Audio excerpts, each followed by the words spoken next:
ఒకానొకప్పుడు కంచి పరమాచార్య స్వామి వారు ఒక పాడుపడిపోయినటువంటి దేవాలయంలో ఉంటుండేవారు.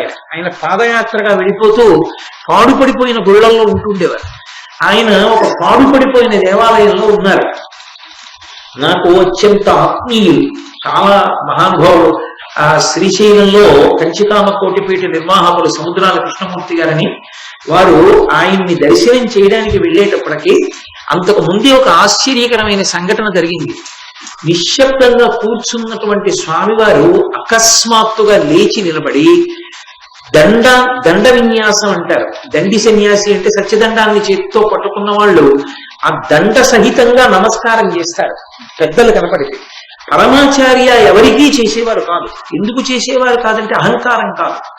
అందరూ దండం చేతిలో ఉన్న సన్యాసికి చెయ్యాలి. దండం చేతిలో ఉన్న సన్యాసి ఎవరికి చెయ్యాలి అంటే ఎక్కువ చాతుర్మాస్యాలు చేసిన వాడికి ఈయన చెయ్యాలి.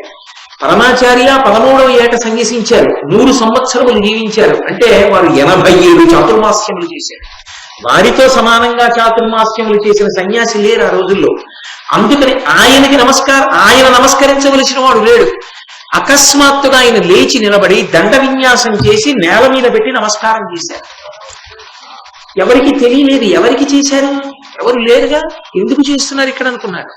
తర్వాత అడిగారు ఎవరికి చేశారు. సాధారణంగా ఆయన చెప్పేవారు కాదు. స్వామి హనుమ వచ్చారు అన్నారు. ఆయనకి కనపడ్డారు, ఆయన దర్శనం చేసేవారు. ఆయనకి తెలిసేది ఆయన యొక్క అనుష్ఠాన శక్తి, ఆయన ధర్మం అటువంటిది. వారిని మహారాష్ట్రలో పల్లకీలో తీసుకెళ్తున్నారు. ఆ పల్లకీ మోసేటప్పుడు కూడా తల్లి కామాక్షి తల్లి కామాక్షి అంటూ మొయ్యాలి. ఆ పల్లకీ వెళ్ళిపోతుంటే 2 పక్కల తలుపులు వేసేశారు. ఆయన అకస్మాత్తుగా తలుపు తీసి బోయిని పిలిచి పల్లకీ ఆక్షేమన్నారు. అదే వారి కిందకి దిగిపోయి పల్లకీ పట్టుకు రండి, బహుశా ఈ వీధి మనం దాటిపోయే వరకు నేను పల్లకీ ఎక్కను. భగవంతుణ్ణి నమ్ముకున్నటువంటి వాళ్ళని ఎంత కష్టం నుంచైనా ఎంత ఆశ్చర్యకరంగా ఆయన రక్షించగలడు. భగవంతుని యొక్క రక్షణ శక్తి ఎంత గొప్పది అన్నది చెప్పడానికి ప్రతీక భగదత్తోపాఖ్యానం. అటువంటి భగదత్తుడు 8 రోజుల పాటు అర్జునుడితో యుద్ధం చేశాడు ఆ ఉత్తర దిక్కుకు వెళ్ళినప్పుడు. బహుశా భగదత్తుని యొక్క శక్తి, భగదత్తుడు ఉత్తర దిక్కునున్నాడన్న విషయాన్ని లెక్కలోకి తీసుకుని ధర్మరాజు గారు అర్జునుడిని ఉత్తర దిక్కుకు పంపారు. 8 రోజులు అయిన తర్వాత భగదత్తుడు వశుడయ్యాడు. అయిన తరువాత ఆయన దగ్గర రత్నములు వజ్రములు కానుకలుగా స్వీకరించి అక్కడ నుండి మళ్ళీ బయలుదేరి ముందుకు వెళ్ళిపోయాడు. వెళ్ళి అంతర్గిరి, బహిర్గిరి, ఉపగిరి, ఉలూక దేశాధిపతి, దేవప్రస్థరాజు, విశ్వదశ్వుడు, పార్వతీయులు, బర్బర, శబర, తూష్క, మాళవ, పౌండ్ర, కాశ్మీర, హాటక దేశాలు, ఉత్తర కురు దేశాలు జయించి ధనరాశులు, బంగారం, రత్నాలు, వాహనాలు, గుర్రాలు, ఏనుగులు, పక్షుల రంగు కలిగినవి, కోయిల రంగు కలిగినవి, అనేక రకమైనటువంటి రంగులు కలిగినటువంటి గుర్రాల్ని, ఏనుగుల్ని, అపారమైనటువంటి ఐశ్వర్యాన్ని, ధనకనక వస్తు వాహనాల్ని అన్నిటినీ తీసుకుని ఉత్తర దిక్కుని, ఉత్తర కురుపాంచాల దేశముల వరకు జయించినటువంటి వాడై అర్జునుడు తిరిగి ఇంద్రప్రస్థాన్ని చేరుకున్నాడు. చాలా సంతోషించాడు ధర్మరాజు గారు. ఉత్తర దిక్కును మనని ఎదిరించి నిలబడగలిగినటువంటి వాడు లేడు కాబట్టి ఇప్పుడు ఉత్తర దిక్కంతా తనకి వశమైంది. ఇక పూర్వ దిక్కుకి అంటే తూర్పు దిక్కుకి వెళ్ళినటువంటి వాడు భీమసేనుడు. ఆయన పాంచాల రాజు యొక్క పూజలు అందుకున్నవాడై విదేహరాజు జనకుణ్ణి జయించాడు. విదేహరాజు రామాయణ కాలం నుంచి దాన్ని పరిపాలించిన వారి అందరి పేర్లు జనకులే. అప్పుడు ఉన్నటువంటి విదేహరాజు పేరు కూడా జనకుడే. ఆ జనకుణ్ణి జయించి తరువాత దశార్ణపతి అయినటువంటి సుధన్వునితో మహాయుద్ధం చేసి అతని యొక్క పరాక్రమాన్ని మెచ్చుకుని ఆ సుధన్వుణ్ణి తనకి సైన్యాధిపతిగా చేసుకున్నాడు. అదొక గొప్ప విశేషం. అవతల వారిలో ఉండేటటువంటి పరాక్రమాన్ని మెచ్చి తనకి వశువుని చేసుకుని భవిష్యత్తులో తన గెలుపుకి ఆయన్ని సాధనంగా వాడుకోవడం. అటువంటి సుధన్వుణ్ణి భీమసేనుడు తనకి సైన్యాధిపతిగా చేసుకుని అశ్వమేధం చేసినటువంటి రాజు రోచమానుని యొక్క తమ్ములను ఓడించి చేది రాజ్యంలో ప్రవేశించాడు. ఆ చేది రాజ్యాన్ని పరిపాలిస్తున్నటువంటి వాడు శిశుపాలుడు. ఈ శిశుపాలుడు శ్రీకృష్ణుడికి బద్ధశత్రువు. కానీ ఆయనకి ఆ పాటికి ఎందుకో పాండవులతో విరోధించాలనేటటువంటి కోరిక పుట్టలేదు.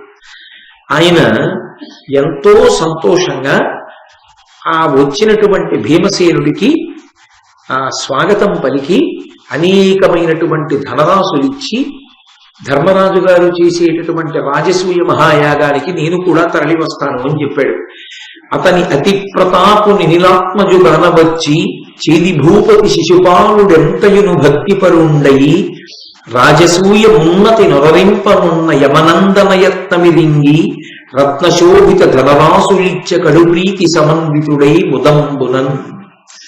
పరమ సంతోషంతో ధర్మరాజు గారు రాజసూయ మహాయాగం చేస్తున్నాడన్న విషయాన్ని తెలుసుకున్నటువంటి వాడై అనేకమైనటువంటి ధనరాశులిచ్చి భీమసేనుణ్ణి స్వాగతించి సత్కరించి పంపించాడు. అంటే అప్పటి వరకు శిశుపాలుడికి ధర్మరాజు గారు చేస్తున్నటువంటి రాజసూయ మహాయాగమనందు వ్యతిరేకత ఏమీ లేదు. భీమసేనుడితో యుద్ధం చెయ్యలేదు సరికదా, స్వాగతించాడు. కానీ శ్రీకృష్ణ పరమాత్మకి అగ్రపూజ జరిగితే మాత్రం ఆయన అంగీకరించారు. అక్కడ తిరగబడి శ్రీకృష్ణ పరమాత్మ చేతిలో మరణిస్తాడు. అక్కడ వరకు చాలా సహకరించాడు, తప్పకుండా నేను కూడా యాగానికి వస్తానన్నాడు. సరే, తూర్పు దిక్కున ఉన్నటువంటి రాజులందరినీ జయించినటువంటి వాడై భీమసేనుడు తిరిగి ఇంద్రప్రస్థాన్ని చేరుకున్నాడు. పరమ సంతోషాన్ని పొందాడు ధర్మరాజు. ఉత్తర దిక్కున ఉన్న రాజులు వశమయ్యారు, తూర్పు దిక్కునున్న రాజులు వశమయ్యారు. ఇక దక్షిణ దిక్కు పశ్చిమ దిక్కు మిగిలాయి. సహదేవుడు దక్షిణ దిక్కుకి వెళ్ళాడు. సుమిత్రుణ్ణి, శూరశేరుణ్ణి, దంతవక్త్రుణ్ణి, యవనుల్ని, గో శృంగగిరి నివాసుల్ని, జంభకుణ్ణి, విందాన బిందుల్ని ఓడించాడు. మాహిష్మతీపురాన్ని పరిపాలించేటటువంటి నీలుడు అనేటటువంటి ఒక మహారాజు మీద యుద్ధానికి వెళ్ళాడు. ఆ నీలుడు అంగీకరించలేదు. ధర్మరాజు గారి యొక్క సార్వభౌమ పదవిని అంగీకరించడానికి తిరస్కరించి భీమసేనుడు ఆయన ఈ సహదేవుడితో యుద్ధానికి వచ్చాడు. సహదేవుడికి ఆయనకి యుద్ధం జరుగుతుండగా ఒక ఆశ్చర్యకరమైన సంఘటన జరిగింది. అగ్నిదేవుడు అకస్మాత్తుగా సహదేవుని యొక్క సైన్యాలన్నిటినీ చుట్టుముట్టి కాల్చడం మొదలుపెట్టాడు. అగ్నిహోత్రుడు నాకు శత్రుస్వరూపంలో నిలబడి ఎందుకు కాల్చేస్తున్నాడు అని ఆలోచించాడు. ఆలోచిస్తే ఒక విషయం ఆయనకి అవగతమైంది. ఆ రాజ్యాన్ని, అక్కడ ఉండేటటువంటి ఆ మాహిష్మతీపురాన్ని ఒకానొకప్పుడు నిషధుడు అనబడేటటువంటి రాజు పరిపాలన చేసేవాడు. ఆ నిషధుడు పరిపాలన చేస్తున్నటువంటి కాలంలో అగ్నిహోత్రుడు బ్రాహ్మణుడు. ఆయన అగ్నిహోత్రుడు బ్రాహ్మణుడు కాబట్టే ఆగ్నేయ దిక్కున కదూ పొయ్యి పెట్టి అన్నం వండుతాం. అన్నం వండిన తరువాత ఇప్పుడు ఆ ఆచారం తగ్గిపోయిందనుకోండి. పూర్వం ఇంట ఒక్క బ్రాహ్మణుడైనా భోజనం చేస్తే ఆ బ్రాహ్మణోచ్ఛిష్టం తినడం మంచిదని అగ్నిహోత్రుడి కన్నా కూడా చక్కటి బ్రాహ్మణుడు ఎక్కడ దొరుకుతాడని వంటంతా అయిపోయి గిన్నె దింపిన తరువాత పైన ఉన్న 4 మెతుకులు తీసి నీటి చుక్క వేసి ఆ పొయ్యిలో వేసి అగ్నిహోత్రుడికి నమస్కారం చేసి కట్టెలు కిందకి జార్చేసేవాడు. ఆ అన్నాన్ని అగ్నిహోత్రుడు తిన్నాడు. తరువాతనే అగ్నిప్రసాదంగా మనం తిన్నాము. దానివల్ల అనారోగ్యం ఏర్పడకుండా యజమాని, ఇంట్లో ఉన్న వాళ్ళు ఆరోగ్యంతో సంతోషంగా ఉంటారు. పూర్వం అలా చేసేవారు, అందుకే అంత సంతోషంగా ఉండేవారు. మధుమేహ వ్యాధి ఇంత ప్రబలంగా అప్పుడు ఉండేది కాదు, అందుకు బహుశా. కాబట్టి సహదేవుని అక్కడ బ్రాహ్మణ స్వరూపంగానే అగ్నిహోత్రుడు వేదాధ్యయనం చేస్తున్నాడు. ఆ వేదాధ్యయనం చేసేటటువంటి రోజుల్లో ఒక విచిత్రమైన స్థితి కలిగింది. మీరు తొందరపడి నిర్ణయాలకు వచ్చేయకండి. మహాభారతం ధర్మ సూక్ష్మ సమన్వయమై ఉంటుంది. ఆయన అక్కడ ఉండగా అగ్నిహోత్రుడు ఒక పరకాంతా సంగమం చేశాడు. ఆ పరకాంతా సంగమం చేస్తే చదువుకుంటున్నటువంటి బ్రాహ్మణుడు పరకాంతా సంగమం చేశాడని తెలుసుకున్నటువంటి రాజు నిషధుడు అగ్నిహోత్రుడిని సభకి పిలిపించి శిక్షించబోయాడు. పొగలు వెలిగక్కుతూ పెద్ద పెద్ద జ్వాలలతో అగ్ని తన స్వరూపాన్ని చూపించాడు. చూపిస్తే ఆయన భయపడ్డాడు నిషధుడు. అమ్మో, వచ్చిన వాడు అగ్నిహోత్రుడు, ఈయన్ని నేను శిక్షించడం ఏమిటి, దిక్పాలకుడు, ఆయన్ని నేను శిక్షించకూడదని వెంటనే ఆయనకి నమస్కారం చేసి క్షమాపణ అభ్యర్థించాడు. అగ్నిహోత్రుడు ప్రసన్నుడై, బ్రాహ్మణుడి కోపం ఎంతసేపు ఉంటుంది, తాటాకుమంట. ఆయన వెంటనే ప్రసన్నుడై అన్నాడు, ఏదైనా వరం కోరుకోమన్నాడు. ఈ పురంబు జయింపంగ ఎవ్వరేని బొత్తు రుద్ధకులయి శత్రువరులు వారు దర్పమీది నీ చేత దగ్ధులై విహీనులు ఉన్నట్లుగా వరమిమ్ము నాకు. ఎవరైనా సరే నేను పరిపాలన చేసేటటువంటి ఈ మాహిష్మతీపురం మీదకి దండయాత్రకు వస్తే నువ్వు మా పలుకున యుద్ధం చేస్తూ ఉండాలి. నువ్వు యుద్ధంలో అగ్నిహోత్రుడు కనపడి శత్రు సైన్యాన్ని కాలుస్తూ ఉండాలి. మాకు అటువంటి వరం ఇమ్మని అడిగాడు. నిషధునికి వరం ఇచ్చాడు అగ్నిహోత్రుడు, నీ రాజ్యాన్ని నేను కాపు కాస్తాను, కానీ నేను నిన్ను ఒక ఆజ్ఞ చేస్తున్నాను. ఏమి ఆ ఆజ్ఞ అంటే, మీరు ధర్మ సూక్ష్మాన్ని జాగ్రత్తగా అర్థం చేసుకోవాలి. ఆచారము అనేటటువంటిది ధర్మము అన్న మాటకు అర్థం ఏంటంటే ధ్రియతేవా జనైరితి ధర్మం, జనుల చేత పట్టుకోబడినది. ధర్మము దేశము కాలము ఈ రెండిటి మీద ఆధారపడుతుంది. అందుకే దేశకాలములకు కట్టుబడి ఉంటుంది తప్ప అన్ని వేళలా ధర్మము ఒకేలా ఉండే అవకాశం ఉండదు. నేను మీతో తరచుగా చెప్తుంటా, ఏకాదశి నాడు ఉపవాసం ధర్మం, ద్వాదశి నాడు ఎంత తొందరగా వీలైతే అంత తొందరగా అన్నం తినడం ధర్మం, పారణ ధర్మం. అలాగే నా కూతురు ముందు నిలబడితే నాది తండ్రి ధర్మం, నా భార్య ముందు నిలబడితే నాది భర్తృధర్మం. నేను ఇక్కడికి వస్తే సభాధ్యక్షుడిగా నా ధర్మం, నేను నా కార్యాలయానికి ఇడితే నాది ఉద్యోగి ధర్మం.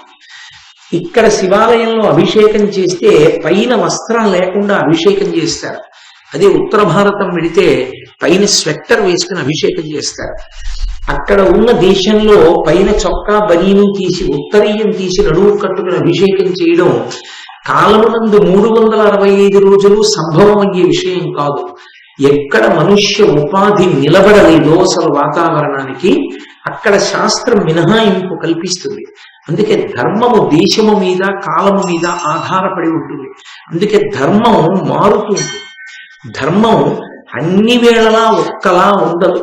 మీరిక్కడ కూర్చుని ఉన్నాను, మీకు ఉపన్యాసం చెప్తున్నప్పుడు అగ్రాసనం మీద కూర్చుని ఉండడం నాకు హక్కు, నా ధర్మం. నేను ఈ సభలో ఇలా మాట్లాడుతుండగా మా గురువు గారు కనపడ్డారనుకోండి సభలో, ఉత్తర క్షణంలో నేను ఈ పుస్తకాన్ని విడిచిపెట్టేసి కిందకి దిగి వెళ్ళి మా గురువు గారి పాదాల మీద పడి సాష్టాంగ నమస్కారం చెయ్యాలి. అప్పుడు అది నా ధర్మం. గురువు గారు సభలో కనపడినా కూడా నేను అలాగే కూర్చుని ఉపన్యాసం చెప్పకూడదు. గురువు పరబ్రహ్మస్వరూపుడు, గురువు కనపడితే తిరిగి నమస్కరించవలసింది. గురువు గురువే. అందుకే ధర్మం మారుతూ ఉంటుంది. భగవంతుని యొక్క సృష్టి యందు ఒక్క మాహిష్మతీపురంలో ఉండేటటువంటి స్త్రీల యందు ఒక విచిత్రమైనటువంటి లక్షణము ఏర్పడింది. ఈశ్వరుని యొక్క సృష్టిలోనే ఒక చోట చలి ఎక్కువ, ఒక చోట వేడి ఎక్కువ ఉన్నట్టే అక్కడ ఉండేటటువంటి స్త్రీలు మనోజరాగిణులు అన్నారు. మనోజుడు అంటే మనసు నుండి పుట్టినటువంటి వాడు, విష్ణువు యొక్క మనసు నుండి పుట్టినవాడు కాబట్టి ఆయనకి మన్మధుడు. వాళ్ళు మన్మధరాగిణులు అంటే చాలా తరచుగా మన్మథ బాణములు పడుతుంటాయి. అందుకని వాళ్ళకి స్వేచ్ఛా విహరణిలుగా ఉండడానికి అవకాశం ఇచ్చారు. వాళ్ళు ఒక్క పతికి కట్టుబడి ఉండవలసినటువంటి అవసరం వాళ్ళకి ఇవ్వలేదు. ఎందుకంటే అది హింస కిందకు వస్తుంది కాబట్టి వాళ్ళకి మినహాయింపు ఇచ్చారు. కాశీలో మంచి శీతాకాలంలో నువ్వు ఇలా అభిషేకం చెయ్యని చెప్పి చొక్కా బనీను తీసేసి ఉత్తరీయం నడువు కట్టుకుని అభిషేకం చేయమంటే కొయ్యబారి స్పృహ తప్పి పడిపోయిన వ్యక్తిని హింస చేసినట్టు ఎలా ఉంటుందో, సృష్టి యందు ఆ పట్టణంలో స్త్రీల మనసు యందు ఆ ధర్మం ఉన్నప్పుడు వాళ్ళని నియంత్రించడం ప్రతిబంధకం అవుతుంది కాబట్టి ఆ ధర్మం అవుతుంది. అందుకని నేను సంగమించాను తప్ప నేను ధర్మం వ్యతిరేకం చేయలేదు. నీవు కూడా వాళ్ళని అలా శిక్షించడానికి వీల్లేదు. కలిగించి ఈ ఒక్క దేశంలో ఈ ఒక్క పట్టణంలో మాత్రం వాళ్ళ యొక్క స్వేచ్ఛా విహారము వారి పాతివ్రత్యమును బాధించదు, వారికి దోషం అంటదు. కాబట్టి నువ్వు ఈ ధర్మ సూక్ష్మాన్ని అర్థం చేసుకుని ప్రవర్తించాలని నిషధునకు ఆజ్ఞ చేశాడు అగ్నిహోత్రుడు. ఆ కారణం చేత ఆ పట్టణం ఒక్కటే మినహాయింపుతో ఉండిపోయింది. అప్పటి నుంచి అగ్నిహోత్రుడు ఆ పట్టణాన్ని పరిపాలించేటటువంటి రాజు పనుకున యుద్ధం చేస్తాడు ఎవరైనా శత్రువులు వస్తే. అగ్నిహోత్రుడు మన పక్షాన ఉండగా మనకేమి లోటు, సహదేవుణ్ణి ఎదిరిస్తే మాత్రం మన ఎలా జయిస్తాడు అని ఆ పరిపాలన చేసేటటువంటి నీలుడనేటటువంటి రాజు సహదేవునికి వ్యతిరేకంగా యుద్ధం చేశాడు. వెంటనే సహదేవుడు ఈ విషయాన్ని తెలుసుకున్నాడు. అగ్ని చుట్టుముట్టింది. అగ్నిహోత్రుడితో యుద్ధం చేయడం సంభవం కాదు, ఆయన మహానుభావుడు. కాబట్టి ఆయన్ని స్తోత్రం చెయ్యాలని వెంటనే స్నానం చేసి దర్భలు పరిపించి ఆ దర్భల మీద పడుకున్నాడు. దర్భకి పవిత్రం చెయ్యగలిగినటువంటి శక్తి విశేషంగా వచ్చింది. దర్భకి ఎందుకు ఆ శక్తి వచ్చింది అంటే, చాలా మంది ఏదో అమృతోత్పాదన సమయంలో ఆ అమృతాపహరణ సమయమునందు కొద్దిగా దాని మీద పడింది ఆ అమృతం, అందుకని వాటికి పవిత్రీకరించగలిగిన శక్తి వచ్చింది అంటారు. కాదు, వేదంలో ఏమనుందంటే నీటికి పవిత్రం చెయ్యగలిగిన శక్తి తనంత తానుగా పరమేశ్వరుడు పెట్టాడు. ఏదైనా ఒక వస్తువు పవిత్రం అవ్వాలి అంటే నీటి స్పర్శ చేత పవిత్రం అవుతుంది. అందుకే చూడండి, పువ్వులు తెచ్చి పూజకు అక్కడ పెట్టుకుంటాం, ఈశ్వరుడి పాదాల మీద వేసే ముందు కాసి నీళ్లు చల్లుతాం. ఎందుకని అంటే ఆ పువ్వులు కోసినప్పుడు ఎలా కోసారో ఆ పువ్వులు తీసుకొచ్చే లోపల ఎంగిలి గాలి తగిలి ఉండి ఉండవచ్చు, తెలియక ఎవరైనా కింద పడిన పువ్వు మళ్ళీ పూజా పాత్రలో పెట్టి ఉండి ఉండవచ్చు అని ఆ పూల మీద కాసిన నీళ్లు చిలుపుతారు. దానికి మంత్రం ఉండదు. మంత్రం లేకుండా చల్లిన ఆ నీటి స్పర్శ చేత పువ్వులు మళ్ళీ పవిత్రం అవుతాయి, ఈశ్వరారాధనకు యోగ్యతని పొందుతాయి. అలాగే ఈ వస్తువుకి అశౌచం ఏర్పడింది అని అనుమానం వచ్చింది అనుకోండి, కాసిన నీళ్లు చల్లి వస్తువు తీసుకుంటారు. అలాగే మనకి మైల పోవాలి అంటే మైల ఎందుకు ఏర్పడుతుంది అంటే, శరీరమునకు నవరంధ్రములు ఉంటాయి, 2 కళ్ళు, 2 చెవులు, 2 ముక్కులు, 6, నోరు 7, మలద్వారం 8, మూత్రద్వారము 9. ఈ 9 కాక కొన్ని లక్షల స్వేదరంధ్రములు ఉంటాయి. వీటిలోంచి ఎప్పుడు మలం బయటికి విసర్జింపబడుతూనే ఉంటుంది. ఆ మలం విసర్జింపబడేది నిద్రపోయినప్పుడు ఎక్కువగా విసర్జిస్తుంది శరీరం. ఆ నిద్రపోయి లేచినప్పుడు ఆ మలం ఏర్పడుతుంది. కాబట్టి దేవాలయ ప్రవేశం కానీ పూజా మందిర ప్రవేశం కానీ చెయ్యకూడదు. అందుకని స్నానం చేసి వెళ్ళాలి. స్నానం అంటే నీళ్లు పోసుకోవడం. నీటితోటి సంపర్కం ఏర్పడితే శుద్ధి కలుగుతుంది. నీటికి పరమేశ్వరుడు తనంత తానుగా ఆ శక్తినిచ్చాడు. నీట మునిగితే స్నానం చేస్తే మైలపోయింది. ఏదో అశౌచం వస్తుంది, ఎవరో ఇంట్లో పెద్దవాళ్ళు జ్ఞాతులు ఎవరో వెళ్ళిపోతారు, ఏ పెద్ద తండ్రి గారో తాతగారో ఎవరో, మాకు అశౌచం తీరిపోయిందండి వాళ్ళతో అంటారు. అశౌచం తీరిపోయింది అని ఎలా తీరిపోయింది? స్నానంతో తీరిపోతుంది. పుణ్యాహవాచనం చేయించామండి అంటారు. నీటిలోకి మంత్రశక్తి చేత ఆ ఈశ్వరానుగ్రహాన్ని కల్పించి ఆ నీటిని చల్లుతారు. చల్లితే విరిగిపోతుంది అశౌచం అంతా. నీటికి ఆ శక్తి ఉంది. ఒకానొకప్పుడు దేవేంద్రుడు యుద్ధం చేసి తన ప్రతిద్వందిని పడగొట్టాడు. ఆయన నీటిలో పడిపోతున్నాడు. పడిపోతుంటే ఆయన శవం నీటిలో పడుతోందని నీళ్లకి పవిత్రించగలిగినటువంటి శక్తి నీటిని విడిచి ఒక్క క్షణం పైకి లేచినప్పుడు ఆ నీటి పక్కన దర్భలు పెరిగి ఉన్నాయి. దర్భలంటే గడ్డి పరకలు పెద్ద పెద్ద ఉంటాయి, ఆ దర్భలు ఉన్నాయి. ఇవి ఆ శక్తి వెళ్ళి దర్భల్ని ఆశ్రయించి అప్పటి నుంచి ఆ దర్భలకి పవిత్రీకరించగలిగినటువంటి శక్తి వచ్చేసింది. అవి దేన్నైనా పవిత్రంగా ఉంచుతాయి. అందుకని గ్రహణ సమయంలో నిలవ ఉన్న పదార్థాల్లో దర్భ వేస్తారు. పూజా సమయమునందు దర్భాసనం మీద కూర్చోవడం చాలా చాలా ఉత్కృష్టమైనటువంటి విశేషం. దర్భాసనం మీద కూర్చుని పూజ చేసుకుంటే చాలా పవిత్రమైనటువంటి స్థితి కలిగి దాని వలన మనోలయం అవుతుంది. తొందరగా భగవంతుని యందు మనసు నిలబడుతుంది. భోజనం చేసేటప్పుడు మాత్రం దర్భాసనం వాడకూడదు, నిషిద్ధం. సరే, అందుచేత ఆ అగ్నిహోత్రుడు సైన్యాన్ని చుట్టుముట్టిన కారణం చేత సహదేవుడు స్నానం చేసి దర్భలు పరిపించుకుని దాని మీద పడుకున్నాడు. పడుకుని అతి పవిత్రమైనటువంటి దర్భల మీద పడుకుని ఆయన్ని స్తోత్రం చేశాడు. అగ్ని సూక్తములు అంటారు. ఇవి ఖాండవన దహనంలో పక్షులు చేశాయి, మళ్ళీ ఇవి చేశాయి. అగ్ని సంబంధమైనటువంటి ప్రమాదములు పొటమరించే చోట ఇటువంటి పద్యాలు చదివినా, ఇటువంటి పద్యాలు చదువుతున్నా, అందుకే మహాభారత శ్రవణం చేయడం, మహాభారత ప్రవచనం చేయడం, కనీసంలో కనీసం ప్రవచనం చేయకపోయినా మహాభారతాన్ని కనీసం చదవడం అన్నది రావడానికి కారణం ఏమిటి అంటే, ఇటువంటి పద్యాలు ఉంటాయి కాబట్టి వీటిని చదివినంత మాత్రం చేత దేవతలు ప్రసన్నులవుతారు. ప్రసన్నులై అగ్ని ప్రమాదములు నివారింపబడి జనులు సంతోషంగా ఉంటారు. నీతదగ్రంబులి నిఖిల వేదంబులు వర్తిల్లు లోక పవనములగుచు పావనంబులలోన పావనుండవ నీవ యజ్ఞంబులను నీవ హవ్యవాహ ధర్మనిత్యుండైన ధర్మజుగావించు క్రతువు భవత్ప్రీతికరము కాదే, దానికి విఘ్నంబు తలచుట ధర్మవే.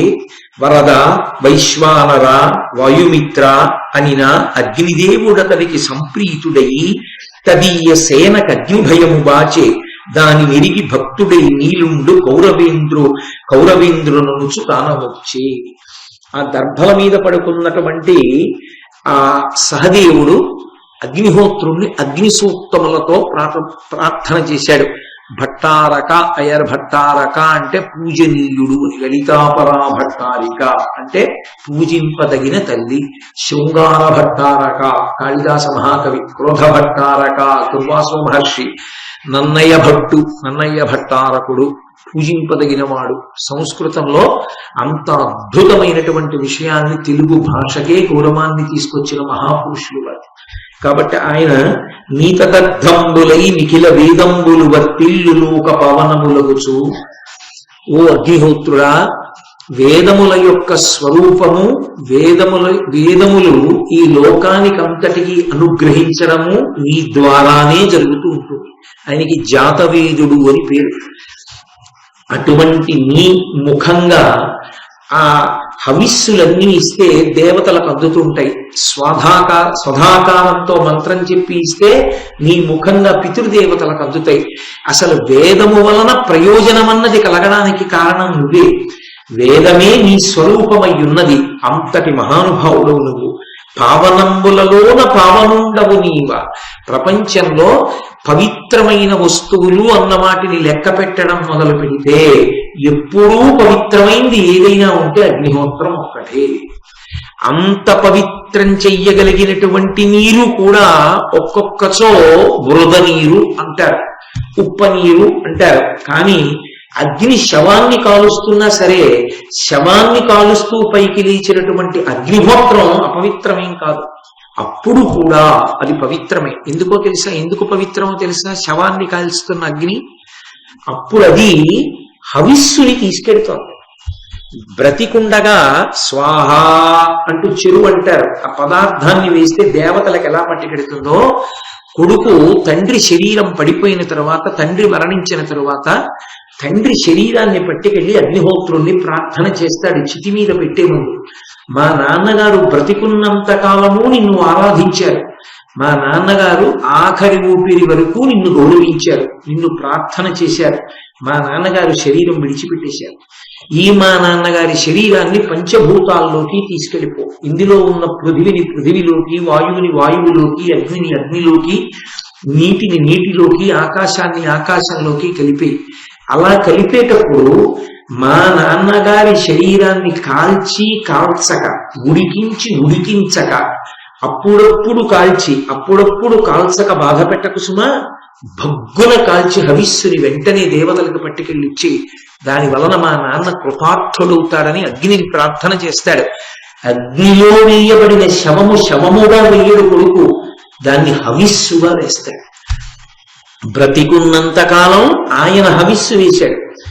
ఆయన శరీరం పడిపోయాక ఆ శరీరాన్ని హవిస్సుగా మారుస్తాడు కొడుకు. అందుకే దానికి శవదహనం అనరు, అంత్యేష్టి దాని పేరు. ఇష్టి అంటే ఇష్టింతేహం కరిష్యామి పుత్రీయాం పుత్రకారణాత్ అధర్వ శిరస ప్రోక్తై మంత్రై సిద్ధాం విధానత అంటాడు దశరథ మహారాజు గారు ఋష్యశృంగుడు శ్రీరామాయణంలో. ఇష్టింతేహం కరిష్యామి, ఇష్టి అంటే కామితార్థములను ఇస్తుంది. అగ్నిలో హవిస్సుని వేసి కోరికలు తీర్చుకునే ప్రక్రియకి ఇష్టి అని పేరు, అంత్యేష్టి.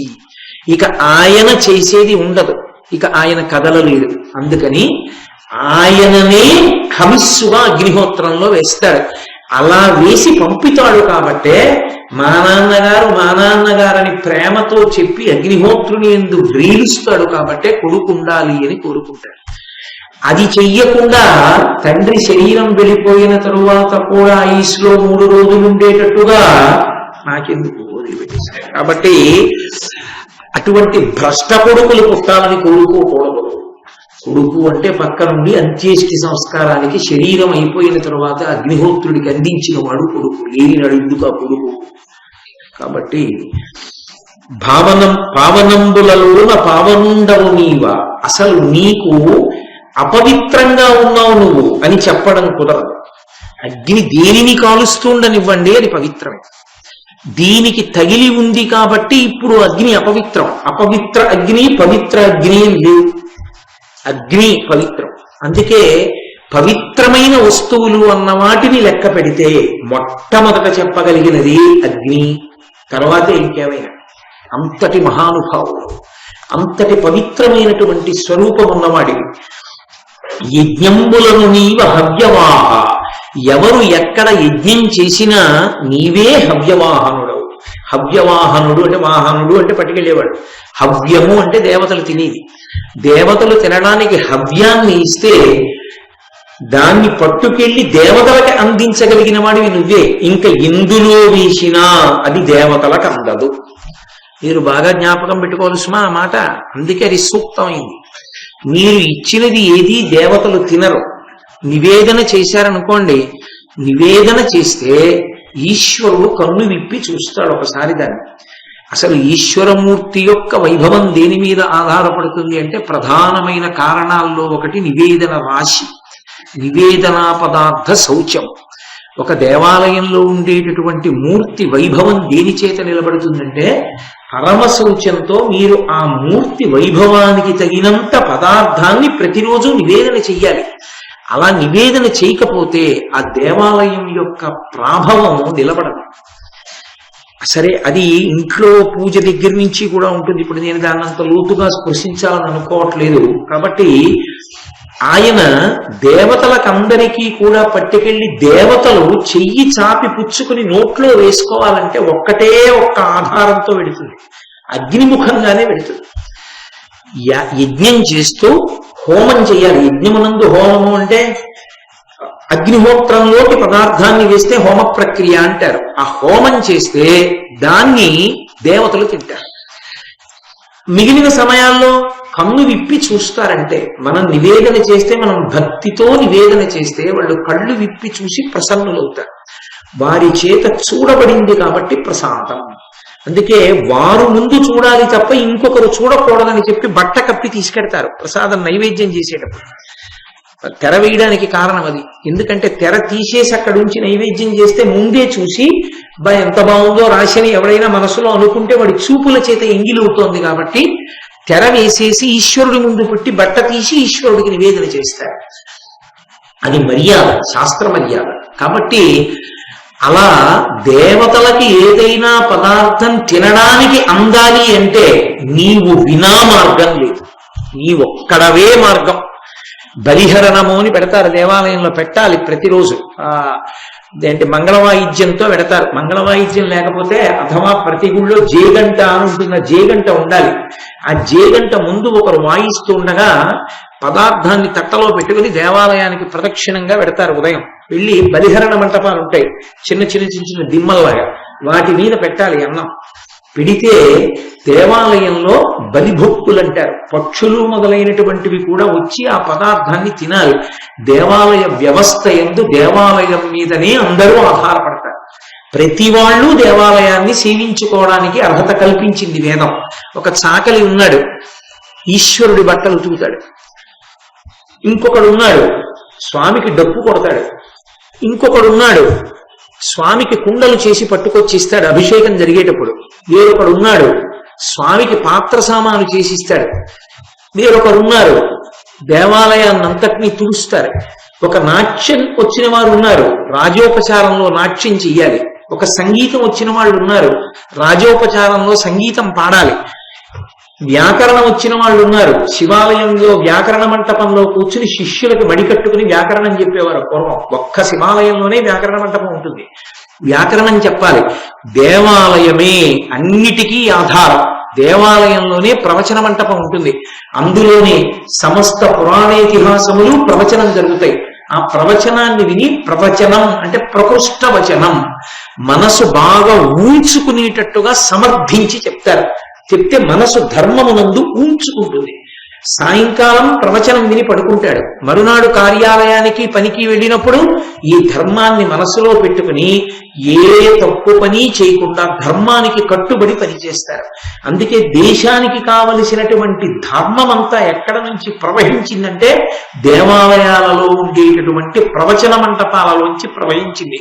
అసలు ప్రవచన మంటపం అనేటటువంటిది ఉండడానికి కావలసినంత ఖాళీ కూడా లేకుండా అంగుళానికో గుడి చప్పున దేవాలయాల్లో కట్టేయడం వచ్చేసిన తరువాత ప్రవచన మంటపాలన్నది కొరత పడిపోయింది.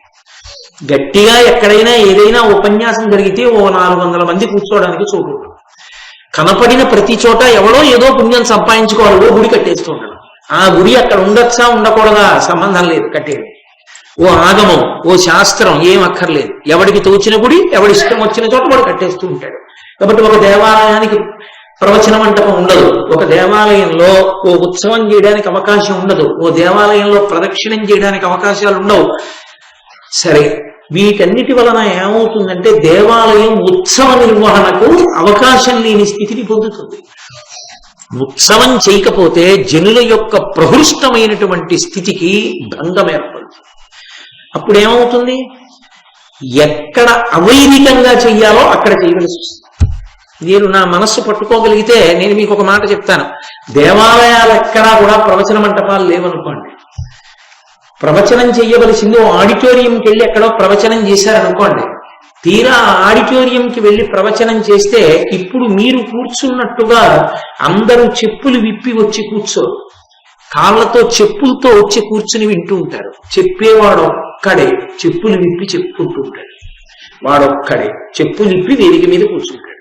వినేవాళ్లలో ఎవరూ చెప్పులు విప్పారు, ఎందుకంటే చెప్పులు విప్పి పెట్టి రావడానికి అవకాశం అక్కడ ఉండదు. కాబట్టి ఏమైంది? దేవాలయం భర్తీ చేయలేకపోయింది కాబట్టి అవైదికమైనటువంటి చోట ప్రవచనం చేయవలసి వస్తుంది. అప్పుడు చెప్పులు వేసుకుని వినడం ఏమిటి? అసలు శ్రోతకు అది ఉండవలసిన లక్షణమా?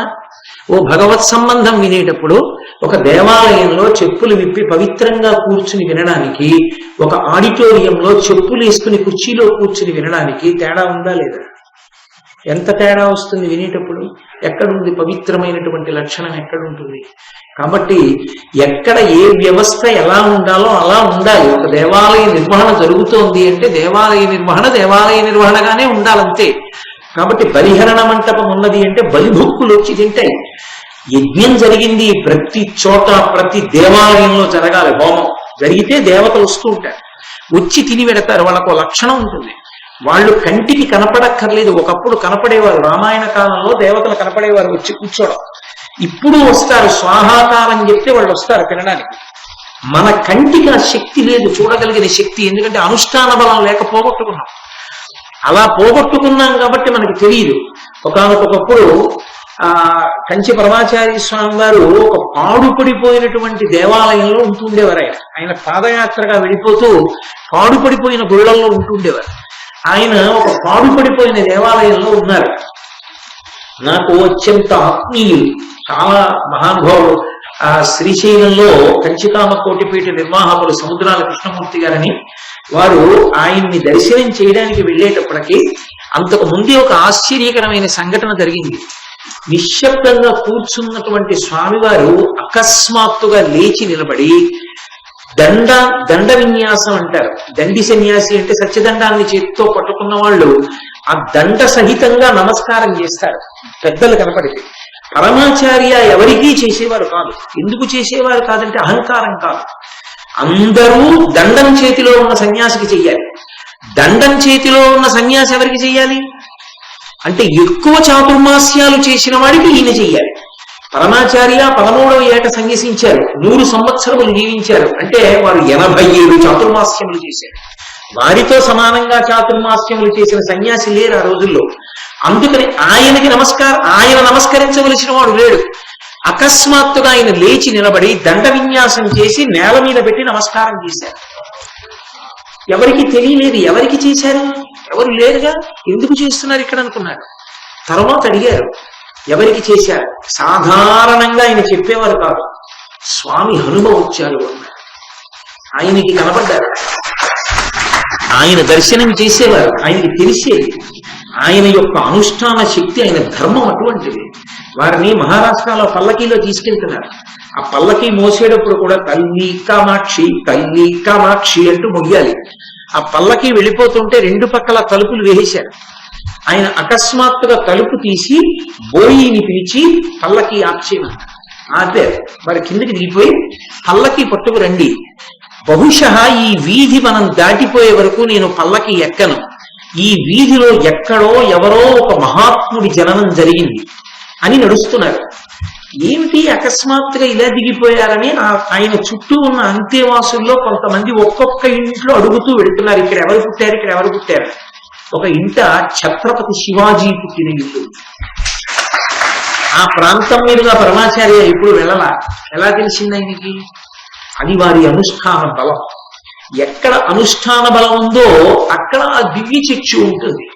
ఆ అనుష్ఠాన బలం లేని చోట ఆ దివ్య చక్షు ఎలా ఉంటుంది? ఎలా కనపడతారు? దేవతలు కనపడమంటే కనపడరు.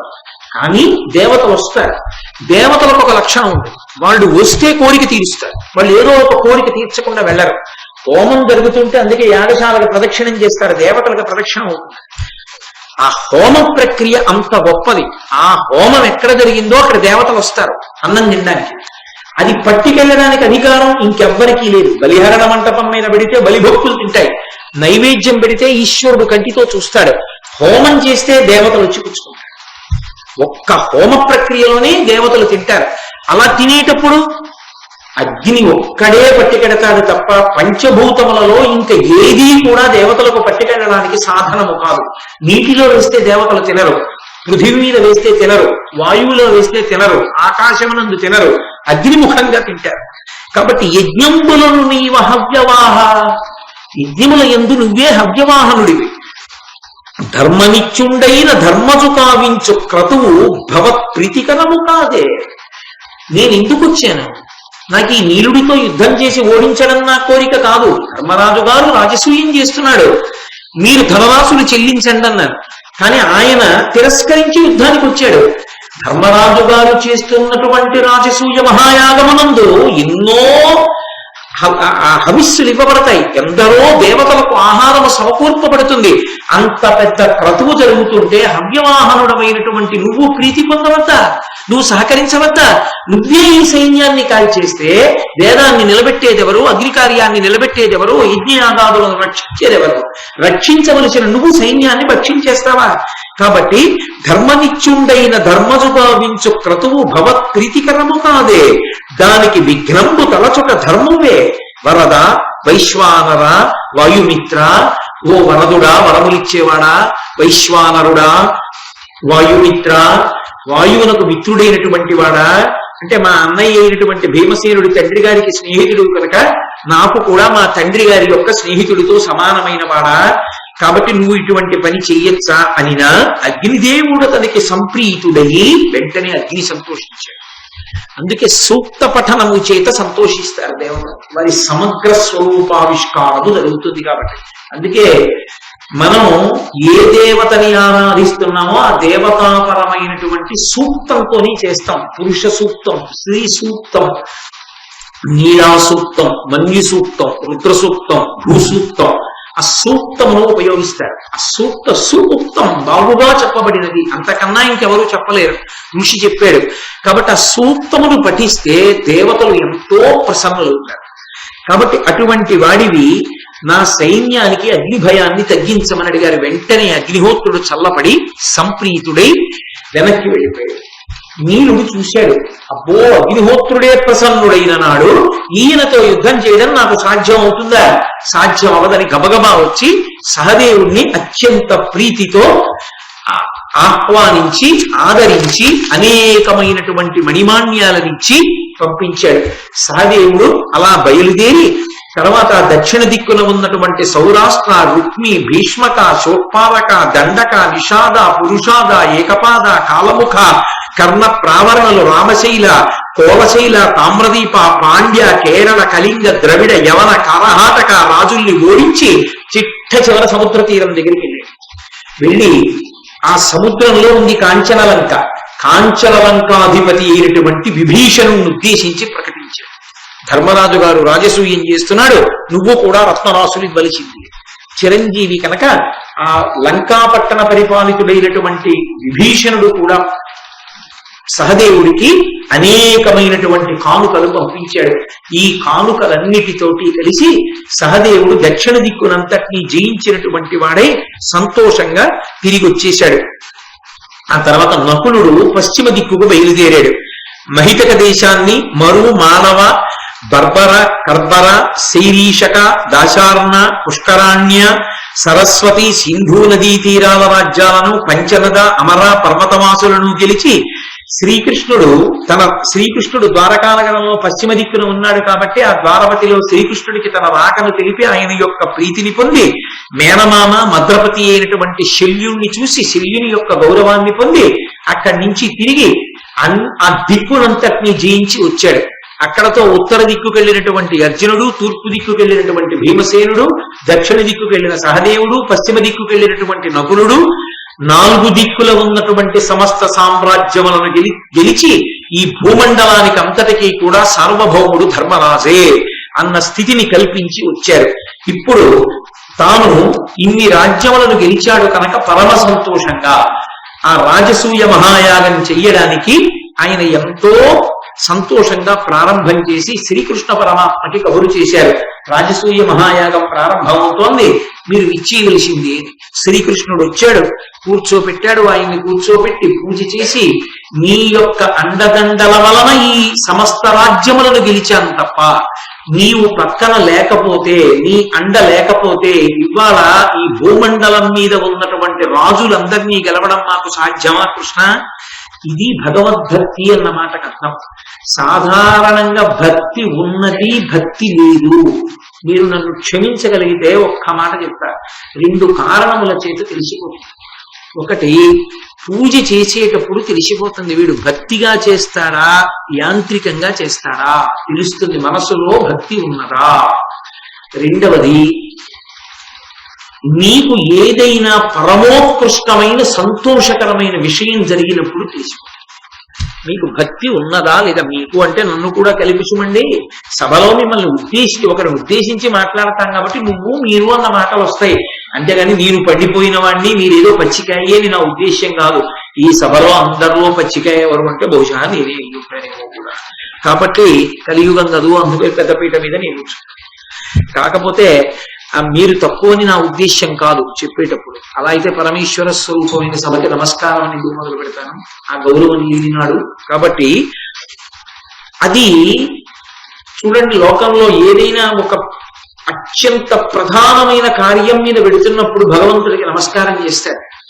ఈశ్వర తప్పకుండా నాకు మేలు జరిగేటట్టు చూడు అంటాడు. ఈశ్వర అనుకోని కాలంలో నిప్పులు వచ్చాయి, 9 నెలలు నిండాక రావలసిన నిప్పులు నా కూతురికి 7వ నెల పూర్తవగానే వచ్చాయి. లోపల శిశువులు ఎలా ఉంటారో ఏమో, ఎన్నో ఆశలు పెట్టుకుంది పిచ్చి తల్లి. పరమేశ్వర ఎలా అయినా రక్షించి ఆ పిల్లల్ని కాపాడు సుమా అని నమస్కారం చేస్తాడు. వెళ్ళి కూర్చున్నాడు. కూతురు ఎక్కడో ఉంది, ఆ ప్రసవం నిప్పులు పడుతూ గదిలో. పరిగెత్తుకొచ్చి ఎవరో చెప్పారు, అయ్యా మనవడు మనవరాలు పుట్టారు, తాతగారు అయ్యారు, చాలా సంతోషం అన్నాడు. మనవడు మనవరాలు అయ్యారు, తాతగారు అయ్యారు అని చెప్పగానే కూడా లోపల పరమేశ్వరుడు జ్ఞాపకం వచ్చి నమస్కరించగలవా? ఈశ్వర నన్ను కరుణించాడు, ఏ వార్త వినాలో అని బెంగపెట్టుకున్నాను. అయ్యో వీడు ఏడుస్తాడని, నేను ఏ అర్హత లేనివాడినైనా వీడు ఏడిస్తే మళ్ళీ నేనే కళ్ళు తుడవాలని నన్ను అనుగ్రహించి క్షేమంగా మనవల్ని ఇచ్చారా, పరాత్పరా మీకు నమస్కారం అని నువ్వు అనగలవా? అలా నువ్వు అనగలిగితే పైకి అనక్కర్లేదు. మంచి మాట వినగానే పరమేశ్వరుడు జ్ఞాపకానికి వస్తాడు. ఆ కష్టంలో రావడం గొప్ప కాదు, గుర్తొచ్చి తీరుతాడు. కానీ సుఖమునందు సంతోషమునందు ఈశ్వరుడు జ్ఞాపకానికి వస్తాడు. వచ్చి మొదటి నమస్కారం ఆయనకి చేయగలవా? ఏదైనా ఒక మంచి మాట వినగానే పూజా మందిరంలోకి వెళ్ళి ఆయనతో పంచుకోగలవా? నీ అనుగ్రహమే ఇదంతా ఈశ్వర, నీ అనుగ్రహం లేని నాడు నాకు ఈ ఆనందం ఎక్కడిది అనగలవా? అలా అనగలిగితే నీకు ఈశ్వరుడు ఉన్నాడు, విగ్రహం కాదు. ఆయనకు కావలసింది అదొక్కటే, యోమే భక్త్యా ప్రయచ్చతి. ఆ అనుబంధం ఉంటే చాలా ఆయన ఎంతో మురిసిపోతాడు. తండ్రికి 80 ఏళ్ళు వచ్చేసాయి, ఎక్కడో కూర్చుని ఉంటాడు. తండ్రి ఏం చేయగలడు? ఆయన ఏం చేయలేడు. కూతురికి మనవరాలకి మంచి సంబంధం కుదిరింది. పరుగు పరుగున వెళ్ళి నాన్నగారండి 2 కాళ్ళ మీద పడిపోయి నాన్నగారికి నమస్కారం పెట్టి, నాన్నగారు మీరు చేసిన పూజలండి, మీ భక్తి అండి, మీ మనవరాలను అనుగ్రహించి మంచి సంబంధం కుదిరింది, ఇప్పుడే ఫోన్ చేసి చెప్పారు, మొట్టమొదట మీకే చెప్దామని వచ్చాను నాన్నగారు, మీ ఆశీర్వచనం లేనినాడు మన వంశంలో ఇవన్నీ ఎలా జరుగుతాయి అని తండ్రి కాళ్ళు పట్టుకు నమస్కరించాడు. ఏమి ఇవ్వాలి తండ్రికి? ఒరే మనవరాలు పెళ్లి కుదిరింది, నాకు పట్టుపంచి పట్టరా అంటాడా తండ్రి? ఏమి కొడుకురా, ఎంత పరిగెత్తుకొచ్చి ముందు నాకు చెప్పాడు రా చాలంటే.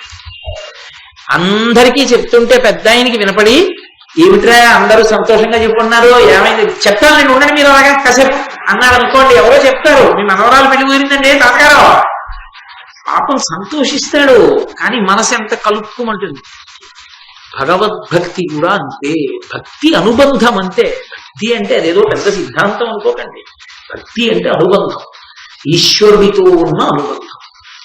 నీవు ఏదైనా ఈశ్వరుడితో మాట్లాడి చెప్పగలవా, సంతోషమునందు దుఃఖమునందు కూడా. అది చిట్ట చివరికి ఏ స్థాయిలో ఉండాలంటే తలుపు సందులో వేలుపడినప్పుడు కూడా ఈశ్వర అనగలవా. అలా అనడం అలవాటైపోతే ప్రాణోత్క్రమణమునందు కూడా అదే వస్తుంది కాదు. సాధనమున పనులు సమకూరు ధరలోన, అది ధర్మరాజు గారి భక్తి. అందుకు భారతం చదువు. ఈ 4 దిక్కుల ఉన్న రాజ్యాలు గెలిచాడు. గెలిచి ఇప్పుడు మనకంతా సుఖరం అయిపోయింది కృష్ణ, ఇంకేం ఎదురులేదు, మొదలు పెడేస్తున్నాను అని కూడా అనొచ్చు. అలా అనలేదు. తీసుకొచ్చి కూర్చోపెట్టి ఆయనకి నమస్కారం చేసి చేతులు కట్టుకు నిలబడి, కృష్ణ నీ అనుగ్రహం లేని నాడు ఇది సాధ్యమా అని అడిగాడు. అది భక్తి అన్న మాటకు అర్థం. ఎంత పూజా పదార్థాన్ని మీరు వినియోగించారన్నది కాదు, మీ మనసు ఎంత ప్రహృష్టమై ఉన్నదన్నది ప్రధానం.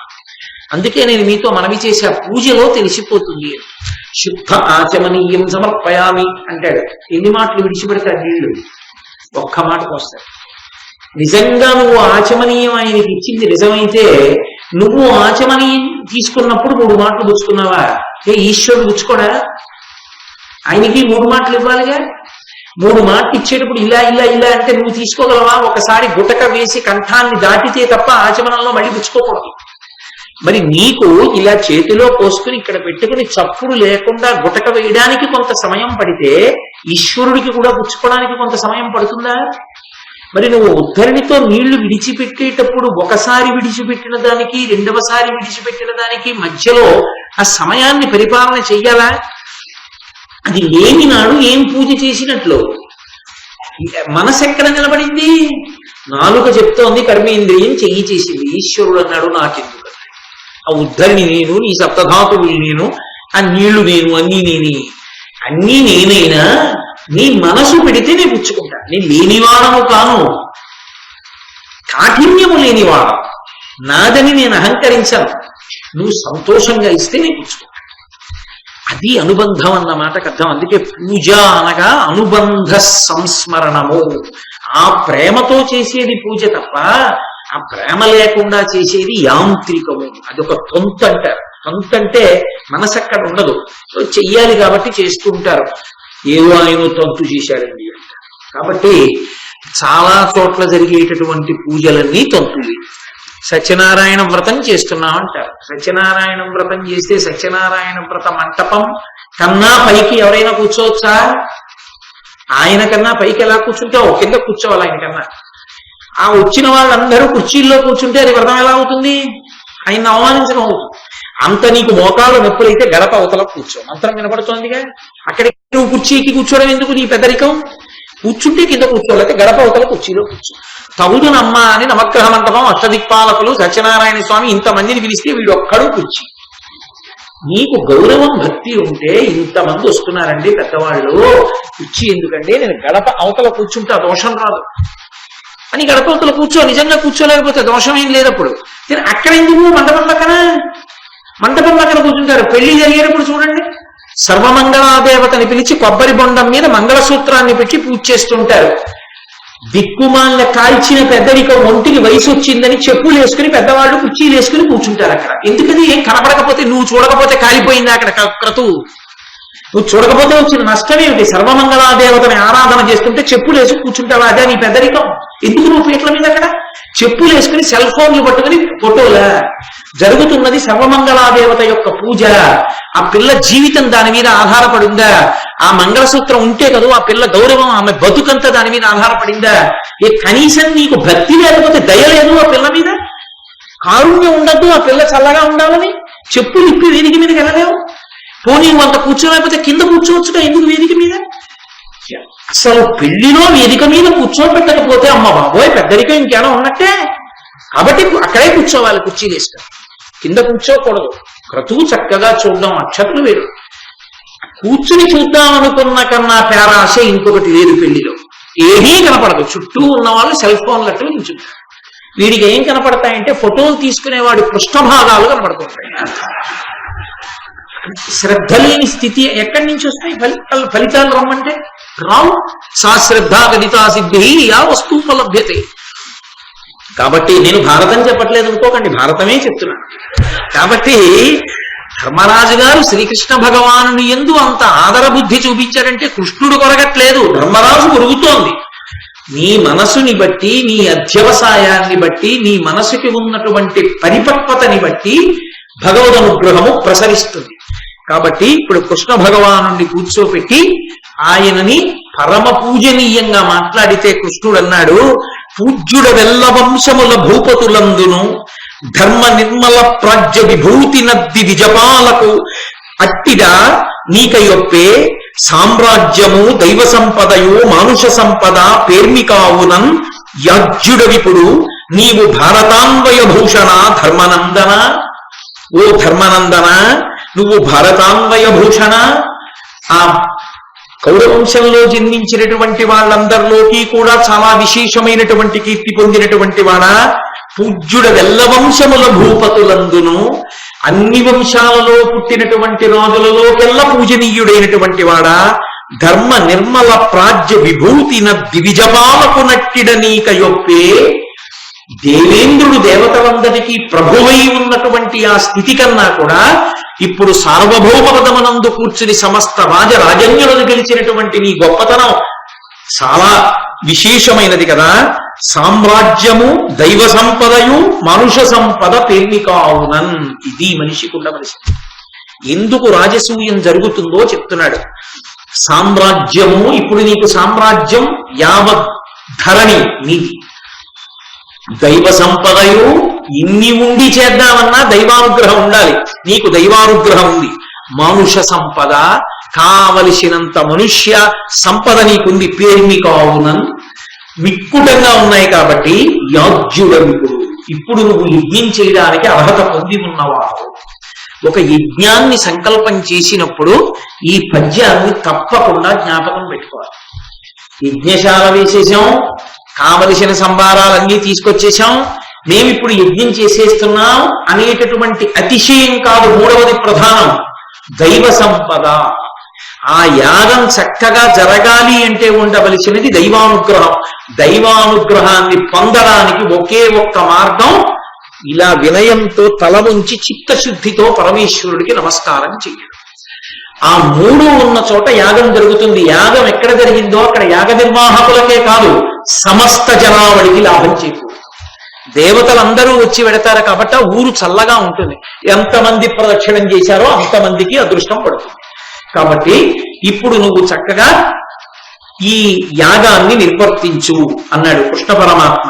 ధర్మరాజు గారు అన్నాడు, పంపందకు తగదని శంకింపక నీకిష్టమైన కృత్యముల నియోగింపము నన్ను భవద్గుణ సంపత్ ప్రమణుల సమస్త జనుల జనీష.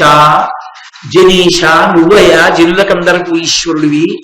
ఓ కృష్ణ, నేను ఈ యాగం ప్రారంభం చేసే ముందు ఒక్క ప్రార్థన చేస్తున్నాను. పంపందగు తగదని శంకింపక, ధర్మరాజు గారిని పిలిచి ఈ పని ఇలా చెయ్యి, అలా చెయ్యొద్దు అని చెప్తే బాగుంటుందా అని అనుకోకు సుమా. నేను చెయ్యకూడని పని చెయ్యొద్దని ఎలా చెప్తావో, నీ చెయ్యవలసిన పని చెయ్యనప్పుడు అది చెయ్యి అని చెప్పడంలో కూడా ఉపేక్షించకు సుమా. అది పైకి చూసే వాళ్ళందరికీ అలాంటి పని చెప్పచ్చండి ఆయనకి, ఏంటంటే అలాంటి పని చెప్తున్నారు అని వాళ్ళు అనుకుంటారేమో. కృష్ణ, నేను అనుకోనని మాత్రం నువ్వు గుర్తుపెట్టు. ఓ, నాకు కావలసింది ఏమిటో తెలుసా? నువ్వు చెప్పిన పని చేయడం. నువ్వు చెప్పిన పని ఏది అన్నదాన్ని నేను విచారణ చెయ్యను కృష్ణ. ఇది పెద్దల ఎడల ఉండవలసిన గౌరవం. ఇంట్లో ఏదో ఒక మంగళకార్యం చేస్తున్నారు, ఒకరికి పెద్దరికం ఇచ్చారు, వారితో చెప్పవలసిన మాట, అయ్యా నేను ఈ కార్యం చేసేటప్పుడు నాకు ఈ పని చెప్పచ్చా చెయ్యకూడదా అని ఆలోచించకండి సుమా. నేను ఏ పని చెయ్యాలో నేను స్వతంత్రులే చెప్పండి. మీరు చెప్పినది చెయ్యడమే నాకు అభ్యున్నతి తప్ప అది నేను చెయ్యొచ్చా చేయకూడదా అని నేను ఆలోచించను. ఓ కృష్ణ, ఓ ధర్మరాజా, వెళ్ళ పాదుకలు తీసుకొచ్చి ఇలా పెట్టు అనండి, తెచ్చి పెట్టేస్తానంతే. అంతేగాని అదేడు ధర్మరాజును ఆ పాదుకలు తెమ్మన్నావా అని ఆలోచించకుండా సుమా. నాకు పాత్రత అన్నది దేని వల్ల నిలబడుతుంది? మీ అనుజ్ఞను పాటించడం వల్ల. ఈయన చెప్పిన మాట నేను చేయడం ఏమిటి, ఆయన నాకు అలా చెప్పాడు ఏమిటి అన్ననాడు నా పాత్రత పోయిందంతే. నా వినయం పోయిందని గుర్తు ఏమిటంటే ఆయన నాకు ఈ పని చెప్పడం ఏమిటి అన్ననాడు పోయింది. కాబట్టి ఏ పని చెప్పాలని మీరు ఆలోచించద్దు, మీరు ఏ పని చెప్తే నేను వచ్చేస్తాను. అంతేకాదు, నేను పీటల మీద ఉంటాను, యాగం చేస్తూ ఉంటాను, మీరు ఎవరినో పిలిచి ఏదో కార్యం చేయించవలసి రావచ్చు, నువ్వు వెళ్ళక్కడ ఆ పని చేయి, వాళ్ళకి ఇది పెట్టు అనవలసి రావచ్చు. మీరు అలా అనుకున్నప్పుడు ఒక్కటి గుర్తుపెట్టుకోండి, మీ యందు మీ గుణముల యందు ప్రీతి కలిగిన వారిని మాత్రమే వినియోగించండి. ఇది ధర్మరాజు యొక్క అభ్యర్థన. ఎందుకని? నా మనసు ఖేదపడుతుంది. మీరేమిటో మీ గౌరవం ఏమిటో తెలియని ధూర్తుడు ఎవడైనా అక్కడ కనపడ్డాడు కదా అని మీరు పిలిచి ఏమో వెళ్ళి కొంచెం అని చెప్పు అంటే నువ్వు వెళ్ళి చెప్పకూడదా అన్నాడు అనుకోండి, వాడు కృష్ణుడి గౌరవం తెలియక. నాకు పీటల మీద కూర్చునున్నా లేచి వచ్చి వాడిని నిగ్రహించలేను, కానీ నా శరీరం కుతకుతలాడిపోతుంది. నేను చేస్తున్న యజ్ఞము అవమానమైపోయినట్టే. మీరు అవమానింపబడకూడదు ఇక్కడ. కాబట్టి మీ గుణములు శ్లాఘించే వాళ్ళని, మీ గౌరవం ఏమిటో తెలిసున్న వాళ్ళకి ఏ పని ఏది చెప్పాలన్నా చెప్పండి. ఎంత ప్రేమతో చెప్పాడో చూడండి. నాన్నగారండి ఎవరిని పిలిచే వాళ్ళని పిలిచి చెప్పకండి పని. ఇదిగో ఈ నలుగురిని చూపిస్తున్నాను మీకు. నాన్నగారు నేను పీటల మీద ఉంటాను కదా కన్యాదానం చేస్తూ, నాన్నగారండి ఎక్కడైనా మీరు ఇది చేయించాలనుకుంటే వీళ్ళ నలుగురిలో ఎవరినైనా పిలిచి చెప్పండి. ఎవరిని పడితే వాళ్ళకి చెప్పకండి. తెలియక మీరు నా తండ్రిని తెలియక మిమ్మల్ని ఎవరన్నా అధిక్షేపిస్తే నా మనసు అక్కడ నిలబడదు నాన్నగారండి. మహాసంకల్పం జరుగుతున్నా పుతకుత ఉడికిపోతుంది. కాబట్టి మిమ్మల్ని తెలిసిన వాళ్ళకే పని చెప్పండి అన్నాడు అనుకోండి కొడుకు. తండ్రికి అంతకన్నా అదేంటి పూజ ఉందా ఇంకా అంటే తండ్రి మీద ఎంత ప్రేమ ఉందని గుర్తు. అదే కావాలి కృష్ణుడు.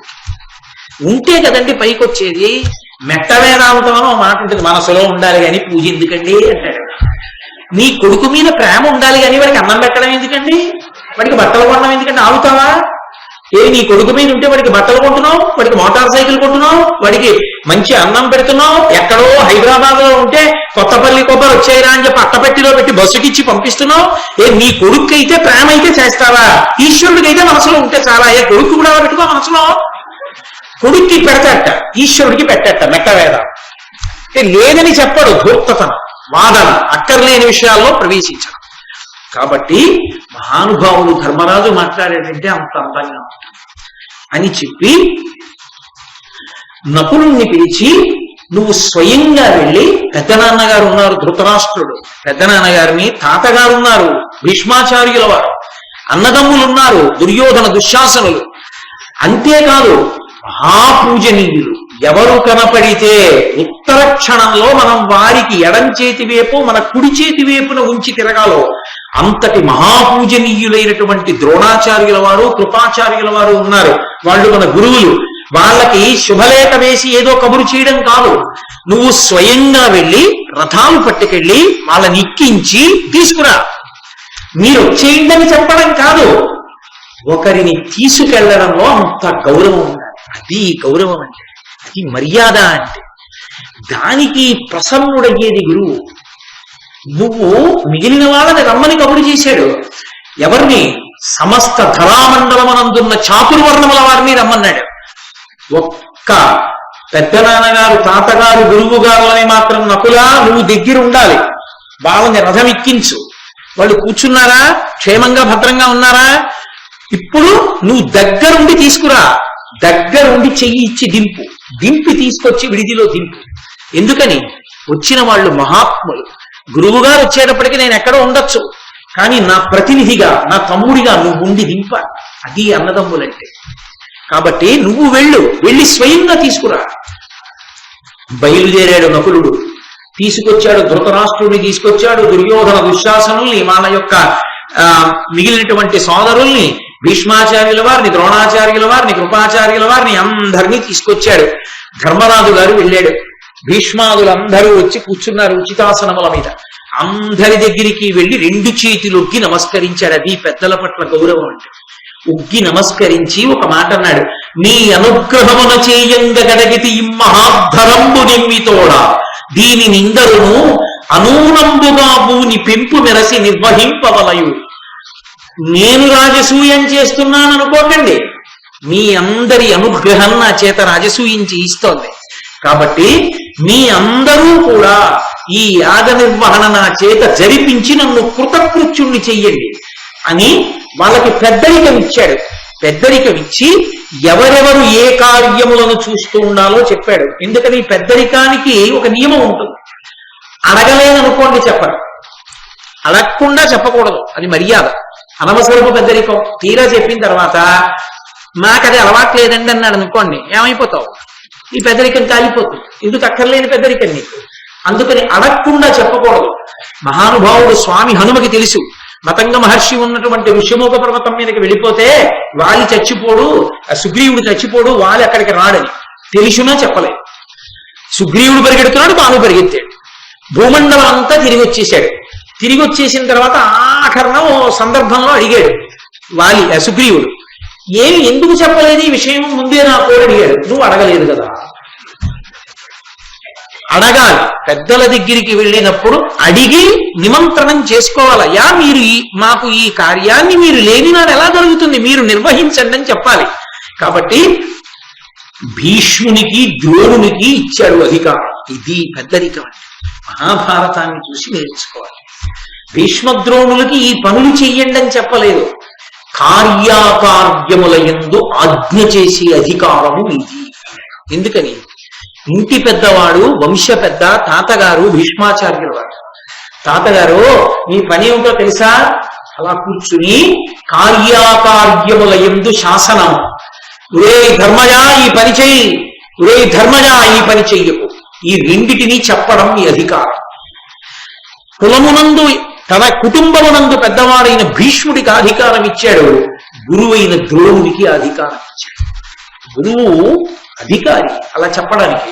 గురువు గారు మీరు కూడా కార్యాకార్యముల యందు నన్ను ఆజ్ఞాపించండి, ఇది చెయ్యి ఇది వద్దు మీ ఇష్టం. మీరిద్దరూ ఎవరైనా చెప్పారనుకోండి, ఇప్పుడు ఎందుకులేండి అన్న మాట నేననే సమస్య ఉండదు. అందుకని మీది కార్యాకార్యముల యందు ఆజ్ఞ. దానమునందు నేను ఎవరికి ఏది దానం చెయ్యాలి, ఎంత దానం చెయ్యాలి, ఎవరి పాత్రత ఎంత, ఎవరి అర్హత ఎంత, ఎవరికి ఎంతంత నేను ఇవ్వాలి నిర్ణయించే అధికారం కృపాచార్యుల వారిది. ఎందుకని? అపాత్రులకు దానం వెళ్ళకూడదు. పాత్రత అపాత్రత నిర్ణయించగలిగిన వాడు గురువు. కాబట్టి కృపాచార్యుల వారికి ఇచ్చాడు, ఎవరికి ఎంత దానం చెయ్యాలో మీరు చెప్పండి, అంత దానం చేస్తాను. పదార్థ వినియోగం విదురుడు. ఎందుచేత? మహాధర్మాత్ముడు, నీతి విశారదుడు. కాబట్టి యజ్ఞం జరిగేటప్పుడు ఏ పదార్థం ఎంత వెయ్యాలో అంత వెయ్యాలి. ఎందుచేత అంటే అందులో గమ్మత్తు ఉంటుంది. సందర్భాన్ని బట్టి, సమయాన్ని బట్టి, వాడవలసిన పరిస్థితుల్ని బట్టి, అక్కడ ఉన్న పరిస్థితుల్ని బట్టి పదార్థాన్ని మారుస్తారు. ఒక యాగం చేసేటప్పుడు యాగ సంకల్పానికి యాగం జరిగే రోజుకి మధ్యలో ఆ యజ్ఞం చేస్తున్నటువంటి కర్త యజమాని శత్రువుల యొక్క బాధను ఎదుర్కొంటున్నాడు అనుకోండి, ఆ వాడే పదార్థంలో ఒకటి కలుపుతారు. అది ఏమిటో ఇప్పుడు మీకు నేను ప్రకటనంగా చెప్పవలసిన అవసరం లేదనుకోండి, ఎందుకంటే ఎవరికి వాడు ఎవరినో శత్రువుగా భావించి యాగాల మొదలెడితే లేరుకోనుకోవడం. ఒక ప్రత్యేక పదార్థాన్ని కలిపి పదార్థంతో యాగం చేస్తారు. యాగం చేస్తే శత్రువులు పడిపోతారు, వాళ్ళు బలహీనులైపోతారు, వాళ్ళు ఇక విజయం సాధించలేరు. ఆ పదార్థాన్ని వాడతారు యజ్ఞంలో. అది నీతి శాస్త్ర విశారదుడైనటువంటి విదురుడికి తెలుసు, ధర్మబుద్ధి కలిగినటువంటి వాడు. తెలిసి వాడడం తప్పు. ఎందుకో తెలుసా? నాకు ఇవాళ ఎవరినో చూసి కోపం వచ్చి వాడు నా శత్రువుని ప్రకటించేశాను అనుకోండి, యాగం చేసేశాను, వాడు పడిపోయాడు, దెబ్బతిన్నాడు. ఆ తర్వాత వాడిని చూడడానికి వెళ్ళా సంతోషంగా. వాడు, ఏమయ్యా 2 రోజులు 3 రోజుల నుంచి నీ దగ్గరికి రాలేకపోయాను. ఎందుకు రాలేకపోయానో తెలుసా? ఈ ఇబ్బంది వల్ల రాలేకపోయినా. బాగా జరుగుతోందా యాగం అని అడిగాడు. అయ్యయ్యో వాడు నా మీద కక్ష పెట్టుకున్నాడు అనుకున్నాను, పాపం ఇంత ఇబ్బందిలో ఉన్నాడా అని బాధపడ్డాడు. ఇప్పుడు ఏం చేయాలి? చెయ్యి దాటిందా? అందుకే అలా చెయ్యొచ్చు, చెయ్యకూడదు, అటువంటి తప్పుడు పని చేయకూడదు. ఇప్పుడు ఇంతవరకు అవసరం. ధర్మాధర్మములు తెలిసున్నవాడు తప్ప పదార్థ వినియోగం చేయడానికి అధికారి కాడు. అందుకే విదురుడికి ఆ అధికారం ఇచ్చాడు. ఇచ్చి కానుకలు ఉంటాయి. వచ్చినటువంటి వాళ్ళు సమస్త భూమండలం నుంచి రాజులు వస్తారు. ఇది ధర్మరాజు గారి రాజకీయ వ్యూహ రచన నిపుణత.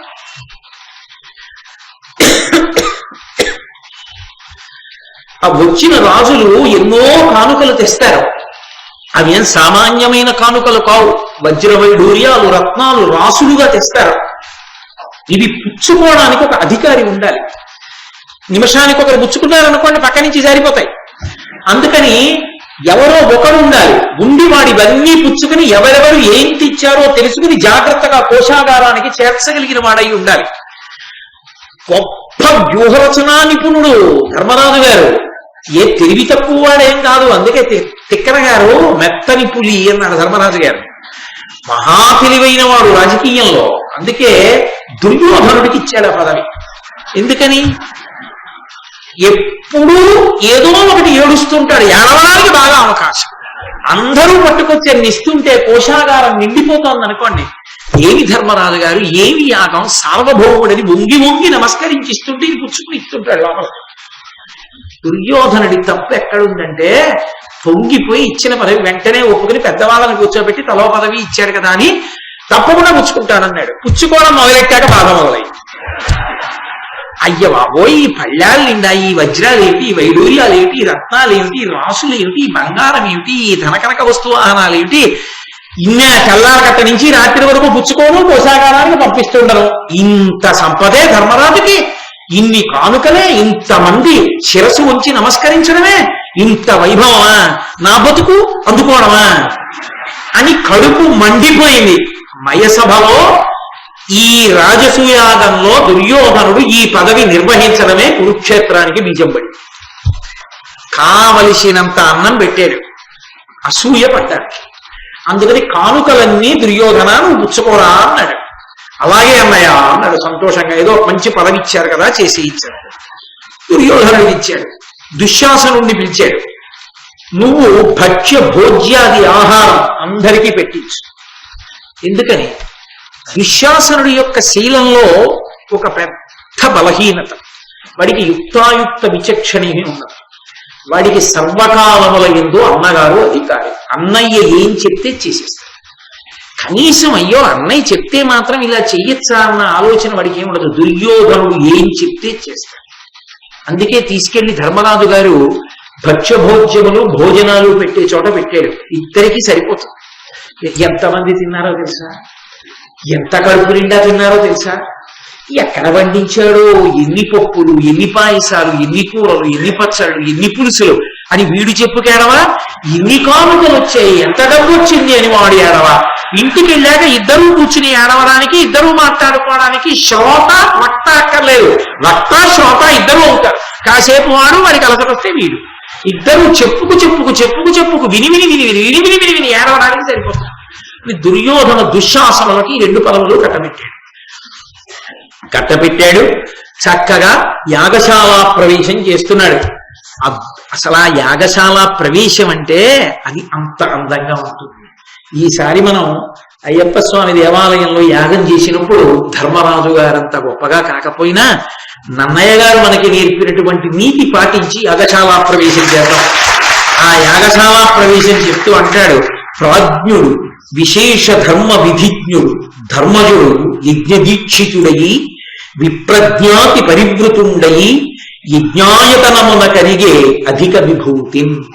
చక్కగా యజ్ఞ దీక్షా స్వీకారం చేశాడు.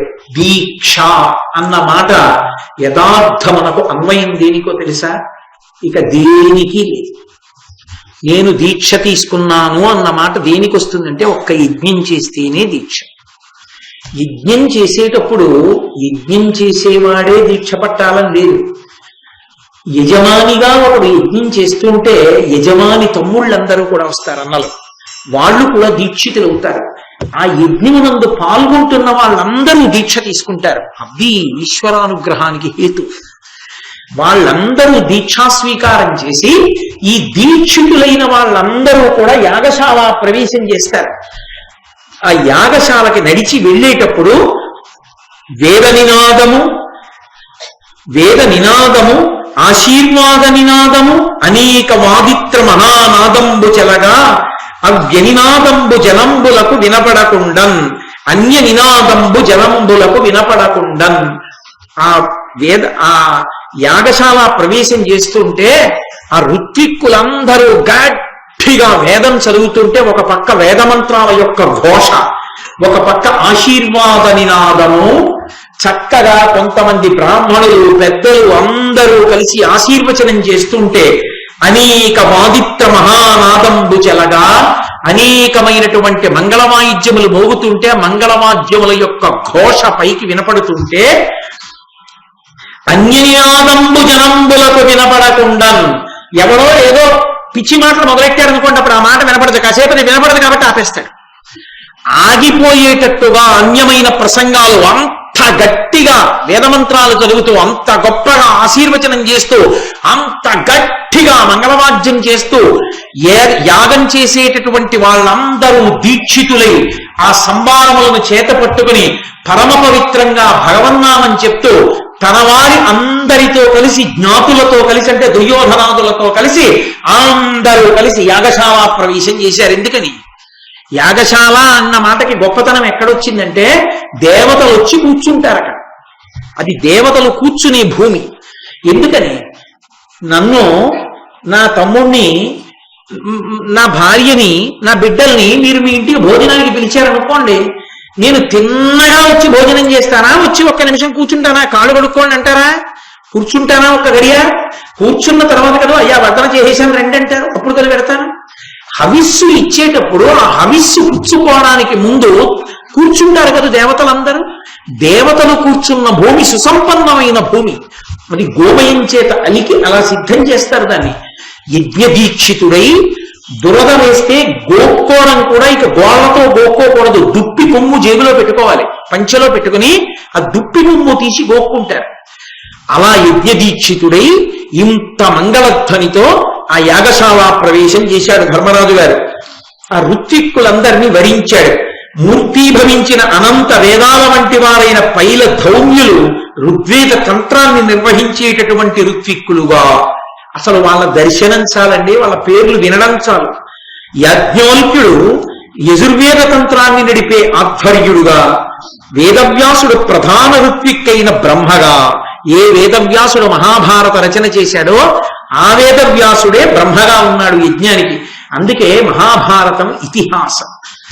పాత్ర అని నేను అన్నాను అనుకోండి, అది కాల్పనికము, అది కల్పింపబడినది, కృతకము, రచింపబడినది అని గుర్తు. ఇతిహాసం అంటే ఇతిహాసం, ఇది ఇట్లాగే జరిగినది. అందులో వ్యక్తి అనాలి, పాత్ర అనకూడదు.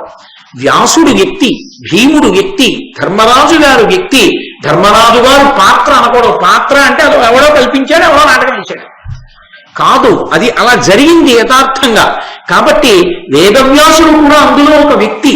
కాబట్టి వేదవ్యాసుడు ప్రధాన ఋత్విక్కైనటువంటి బ్రహ్మగా, అందులో వీళ్ళందరికీ వేద విభాగం చేసి మహానుభావుడు ఆయనే ఇచ్చాడు వేదం.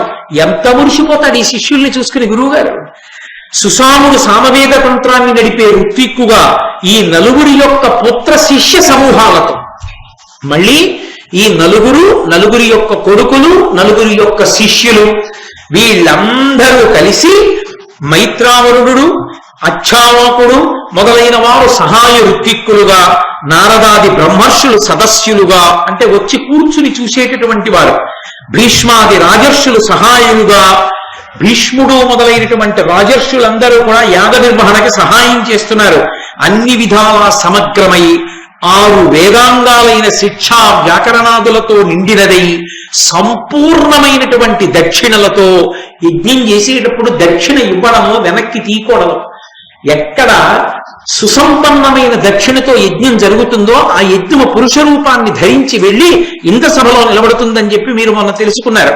కాబట్టి సంపూర్ణ దక్షిణతో కూడినదై ధనధాన్య సమేతమై జగన్నాథుడైన శ్రీకృష్ణునిచే రక్షితమై సర్వ ప్రజలకు ఆనంద కారకమై ఆ యాగం ప్రారంభమైంది.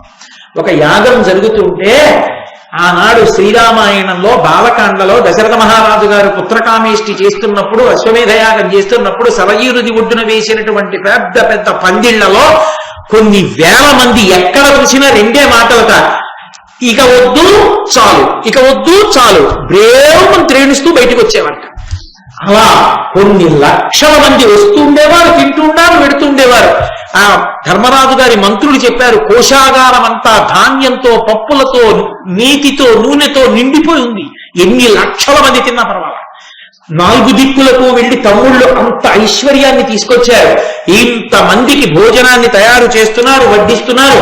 వాళ్ళందరూ సంతోషంగా తింటున్నారు. ఒక పక్క భోజనాలవుతున్నటువంటి కోలాహలం, వాళ్ళందరూ సంతోషాన్ని పొందుతున్నారు. ఆ జరుగుతున్నటువంటి యాగాన్ని చూడడానికి పెద్దలైనటువంటి నారదుడు మొదలైనటువంటి దేవర్షులు వచ్చారు. భీష్మాచార్యుడు వంటి రాజర్షి మహానుభావుడు, ఆయనే ధనస్సు పట్టుకుంటే ఎవడు ఆపగలడు ఆయన్ని? అటువంటి భీష్మాచార్యుల వారు పెద్దవాడై సహాయకుడై కూర్చునున్నాడు. ద్రోణుడు, కృపాచార్యుడు, గురువుగారులు కూర్చునున్నారు. మహానుభావుడైనటువంటి వేదవ్యాసుడు బ్రహ్మస్థానంలో కూర్చున్నాడు. సుశిక్షితుడై పరమభక్తితో చెయ్యడానికి ధర్మరాజు గారు తన తమ్ములతో, జ్ఞాతులతో కలిసి యజ్ఞదీక్ష తీసుకుని యాగం చేస్తున్నాడు. అసలు నిజంగా మీరొక్కసారి మనసుతో ఊహించండి, ఎంత కన్నుల పండుగగా, ఎంత సంతోషంగా, అంత జన కోలాహలంతో ఎంత ఆనందంగా జరిగిందో ఆ యాగం. అలా జరుగుతుంటే మహామఖమునందు అగ్నిముఖంబున విపుల మంత్రాహుతి వితతి చేసి సకల దేవతలను సంపూర్ణ దక్షిణ దానోత్సవంబున ధరణిసురులు సముచిత సత్కార శత సహస్రంబుల అఖిల రాజన్యులు అభిమతాన్నదానంపు పెంపున ధరణీజనంబులు తద్దయు తృప్తులై ధర్మచరితు అనఘు ధర్మతనయు అనుజ సమన్వితు సంస్తుతించి అధిక సమ్మదమున అని కురుప్రభులకు అట్లు వైశంపాయనోత్తమైన కథరసోత్కటముగా. వైశంపాయనుడు మహానుభావుడైనటువంటి జనమేజయుడికి చెప్తున్నటువంటి భారత కథ. ఆ జరుగుతున్నటువంటి యాగంలో ఆ మహామఖమునందు అగ్నిముఖంబున విపుల మంత్రాహుతి వితతి చేసి ఆ హోమగుండంలో అగ్ని పొగ లేకుండా ప్రజ్వరిల్లుతుంటే వేదవ్యాసుడు వంటి మహర్షులు, ఆ పైలుడు మొదలైనటువంటి వేదవేత్తలు వీళ్ళందరూ కూర్చుని సుస్వరంతో వేదమంత్రాలు చెప్తూ స్వాహాకారంతో పిలుస్తుంటే ఒక్కొక్క దేవత వచ్చి చెయ్యి చాపుతుంటే అగ్నిలోకి హవిస్సు, నెయ్యి, సమిధ వేస్తుంటే వాటిని పుచ్చుకుని దేవతలందరూ సంతోషంగా వెళ్ళిపోతున్నారు. ఇంత గొప్ప మంత్రాలు స్వాహాకారంతో చెవుల్లోకి వినపడుతుంటే సకల దేవతలను సంపూర్ణ దక్షిణ దానోత్సవంబున ధరణిసురులు దేవతలందరూ అలా ప్రసన్నులైతే ఒక పక్క వచ్చినటువంటి బ్రాహ్మణులందరికీ కృపాచార్యుల వారు వారి వారి శక్తిని బట్టి ఎంతంత దానం చెయ్యొచ్చని నిర్ణయం చేశారో దానికి కొన్ని రెట్లు దానం ధర్మరాజు గారు చేస్తుంటే మహానుభావుడు ధర్మరాజు గారు ఏమి రాజసూయ మహాయాగం చేశారయా, వచ్చినందుకు మంచి దక్షిణ దక్కిందని బ్రాహ్మణులు సంతోషపడిపోయి దక్షిణ పట్టుకు బయలుదేరుతుంటే సముచిత సత్కార శత సహస్రంబుల అఖిల రాజన్యులు, ఒక్కడు కాదు, ఇద్దరు కాడు, కొన్ని లక్షల మంది రాజులు, అంతమంది రాజులు అంత డాంబికంగా వాళ్ళ వేషాలు ధరించి మెడలో దారాలు వేసుకుని వాళ్ళందరినీ కూడా ఒక పక్క సత్కార సభ జరుగుతుంటే ఎక్కడెక్కడ నుంచో వచ్చినటువంటి రాజుల్ని ప్రీతి పురస్సరంగా వాళ్ళకి తగినటువంటి సత్కారం చేసి వాళ్ళని పంపిస్తుంటే ఇంతమంది రాజులు కూర్చుంటే వాళ్ళ రథాలు, వాళ్ళ ఏనుగులు, వాళ్ళ గుర్రాలు, వాళ్ళ యొక్క సైనికులు వీళ్ళందరూ కూడా భోజనాలు చేసి సంతోషంగా నిలబడుంటే ఆ ఏనుగుల ఘీంకారాలు, ఒక పక్క గుర్రాలు చేసేటటువంటి సకిలింపులు, సైనికుల యొక్క సంతోషం, ఏమి యాగానికి వచ్చాం, ఏమి ధర్మరాజు, ఏమి అద్భుతం, అబ్బా రాజుగారు నన్ను తీసుకొచ్చారు, మనం అదృష్టవంతులంరా అంటుంటే ఎక్కడ చూసినా ఎదురుగుండా అన్ని లక్షల మంది రాజులతో ప్రాంగణం నిండిపోతే వాళ్ళకి సత్కారం జరుగుతుంటే అభిమతాన్న దానంబు పెంపున ధరణీజనంబులు ఆ వచ్చినటువంటి సామాన్య జనులందరికీ కూడా వాళ్ళ వాళ్ళ కోర్కెలు తీరేటట్టుగా కొంతమందికి బట్టలు పెడుతున్నారు, కొంతమందికి ఆభరణాలు ఇస్తున్నారు, కొంతమందికి ఏవో కావలసినటువంటి ఆ వృత్తి విద్య చేసుకోవడానికి కావలసినటువంటి సంభారాలు ఇస్తున్నారు. ఆ వచ్చిన ప్రతివాడు ఏదో ఒక కానుక పుచ్చుకుని ఆ కానుకని చూసి ధర్మరాజు గారు ఎంత గొప్ప కానుక ఇచ్చాడ్రా, ధనం ఉన్నందుకు ఇది కదు నారదుడు మొదట చెప్పాడు. ధనం ఉన్నది ఎందుకయ్యా, దత్త సుఖము, దాన్ని దానం చెయ్యాలి, సుఖం అనుభవించాలి. ఉన్నది ఆ కోశాగారంలో పెట్టుకు దాచుకోలేదు. వచ్చిన వాళ్ళందరికీ ఋత్విక్కులకు ఇస్తున్నాడు, బ్రాహ్మణులకు ఇస్తున్నాడు, సామాన్య జనులకు ఇస్తున్నాడు, రాజులకు సత్కరిస్తున్నాడు. ఇంతమందిని ఇన్ని రకాలుగా సత్కరిస్తుంటే ప్రజలందరూ మురిసిపోయి ఆ సంభారాలు పట్టుకుని వెళ్ళిపోతుంటే వీళ్ళకి ఇవి ఇవ్వమని కృపాచార్యుల వారు నిర్ణయం చేస్తుంటే తదనుగుణంగా దాన ధర్మాలు జరుగుతుంటే తద్వై తృప్తులై ధర్మచరితు వాళ్ళందరూ పరమ తృప్తితో అబ్బా ఎటువంటి యాగానికి వచ్చాం అని అంత దూరం కనుచూపు మేర జనం, ఒక పక్క భోజనాలు చేసేవాళ్ళు, వస్తున్న వాళ్ళు, భోజనాలు కడుతున్న వాళ్ళు, ఆ వాహనాలకి ఆ జంతువులకి కావలసినటువంటి గ్రాసం, సత్కారం పొందుతున్న రాజులు, వెళ్లి ధర్మరాజు గారికి నమస్కారం చేసేవాళ్ళు, కానుకలు కట్టేవాళ్ళు, పుచ్చుకుంటున్న దుర్యోధనుడు, ఓ పక్క భోజనాలు, ఓ పక్క భీమసేనుడు. అబ్బబ్బబ్బా ఈ 5 పాండవులు, శ్రీకృష్ణ పరమాత్మ, భీష్మాచార్యుల వారు, ద్రోణాచార్యుల వారు, కృపాచార్యుల వారు, కర్ణుడు, అశ్వత్థామ, కన్నుల పండుగ, ఏమి తేజోమూర్తులని మురిసిపోయి జనులందరూ వీళ్ళని చూస్తుంటే ఏమి ధర్మచరితుడు, నడవడి అంతా కూడా ధర్మమే కదా, అంతటి మహానుభావుడి ధర్మరాజని, ధర్మతనయుడు, సాక్షాత్ యమధర్మరాజు గారి కొడుకు, అనుజ సమన్వితుడు. ఇది అన్నదమ్ములంటే ఒక చేతి 5 వేళ్లలా 4 తమ్ముళ్ళు 4 దిక్కుల గెలిచొచ్చి మా అన్నగారిది రాజ్యం అని అన్నగారి పాదాల మీద పెడితే సార్వభౌముడై యాగం చేస్తుంటే మా అన్నగారిని చేతులు కట్టుకుని ధర్మనందనుడి వెనక 4 తమ్ముళ్ళు ఇంత శక్తివంతులై కూడా ఒక్క మాట తేడా లేకుండా నిలబడి ఉంటే చూసినటువంటి జనులు సంస్తుతించి రధిక సమ్మతమున వాళ్ళందరూ పొంగిపోయి ఓహో పాండవుల యొక్క వైభవాన్ని చెప్పుకుంటుంటే భర్తతో కలిసి సతీ సహగమనం చెయ్యకుండా బ్రతికి కొడుకుల్ని పెంచి పెద్ద చేసినందుకు ప్రయోజకులైనటువంటి 5 కొడుకుల యొక్క వైభవాన్ని చూసుకుని కుంతీదేవి మురిసిపోయి కళ్ళొత్తుకుని మీరు యమలోకంలో యమసభలో ఉన్నారని ఇంద్రసభకు పంపడానికి మీ కొడుకులు చూడండి ఎటువంటి యాగం చేస్తున్నారోనని పాండురాజు గారిని తెలుసుకుని కుంతీదేవి తల్లి అయి అటువంటి సమర్థులైన కొడుకుల్ని కన్నందుకు మురిసిపోతుంటే విదురుడు వచ్చి వాళ్ళ ధర్మాన్ని చూసి పరవశించిపోతూ అమ్మా నీ కన్న కడుపు పండిందంటుంటే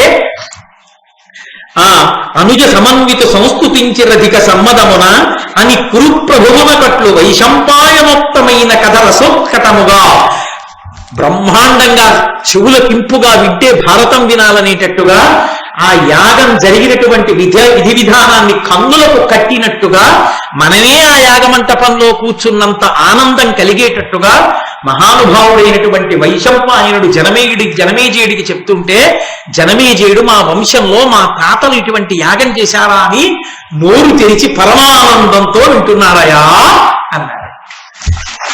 ఇవాళ ఇక్కడ వరకు మాత్రమే చెప్తాను, దీన్ని దాటి చెప్పను. ఎందుకు చెప్పను అంటే ఇక్కడ వరకు జరిగేటటువంటి యాగం ఒకలా ఉంటుంది పరమ సంతోషకరంగా. ఇది దాటిందనుకోండి శిశుపాలుడు ప్రవేశిస్తాడు. మళ్ళీ ఆ శిశుపాలుడు అసలు ఎందుకు వచ్చాడు, ఏమా అల్లరి, దీనికి వెడితే యాగశాలలో ప్రవేశించిన ఆనందానుభూతికి కించిత్ కొరత వస్తుంది.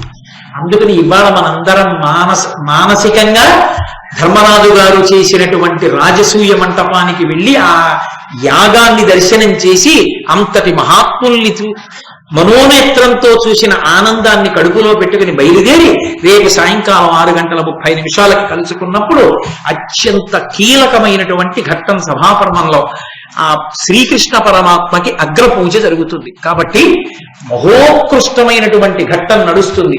కాబట్టి రేపటి రోజున హైమవతమ్మ గారు మీరు సాయంకాలం 6 వచ్చేసి అంత గొప్ప ఘట్టం జరుగుతుంది. కాబట్టి విష్ణు సహస్రనామ స్తోత్ర పారాయణ ఎంతమంది వస్తే అంతమందితో చేయించారు.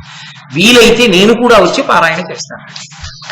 ఆ గోపాలకృష్ణ గారు రేపు మీరు శ్రీకృష్ణ భగవానుడి ఆలయంలో తులసితో చక్కగా పూజ చేయించండి. రేపు మహానుభావుడికి అగ్రపూజ జరిగేటటువంటి ఘట్టం ఆయన అవతార విశేషాన్ని చెప్పేటటువంటి ఘట్టం.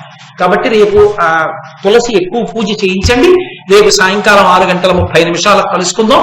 రేపు ఆ మహోత్కృష్టమైనటువంటి ఘట్టాన్ని రేపు విందాం. మంగళాశాసనపరై వదాచార్య పురోగమై సర్వైశ్చ పూర్వైరాచార్యై సత్కృతాయాస్తు మంగళం. మంగళం కోసలేంద్రాయ మహనీయ గుణాత్మనే చక్రవర్తి తనూజాయ సర్వభౌమాయ మంగళం. ఉమాకాంతాయ కాంతాయ కామితార్థప్రదాయిని శ్రీగిరీశాయ దేవాయ బలినాథాయ మంగళం. కరచరణ కృతం వా కర్మ వాక్కాయజం వా శ్రవణ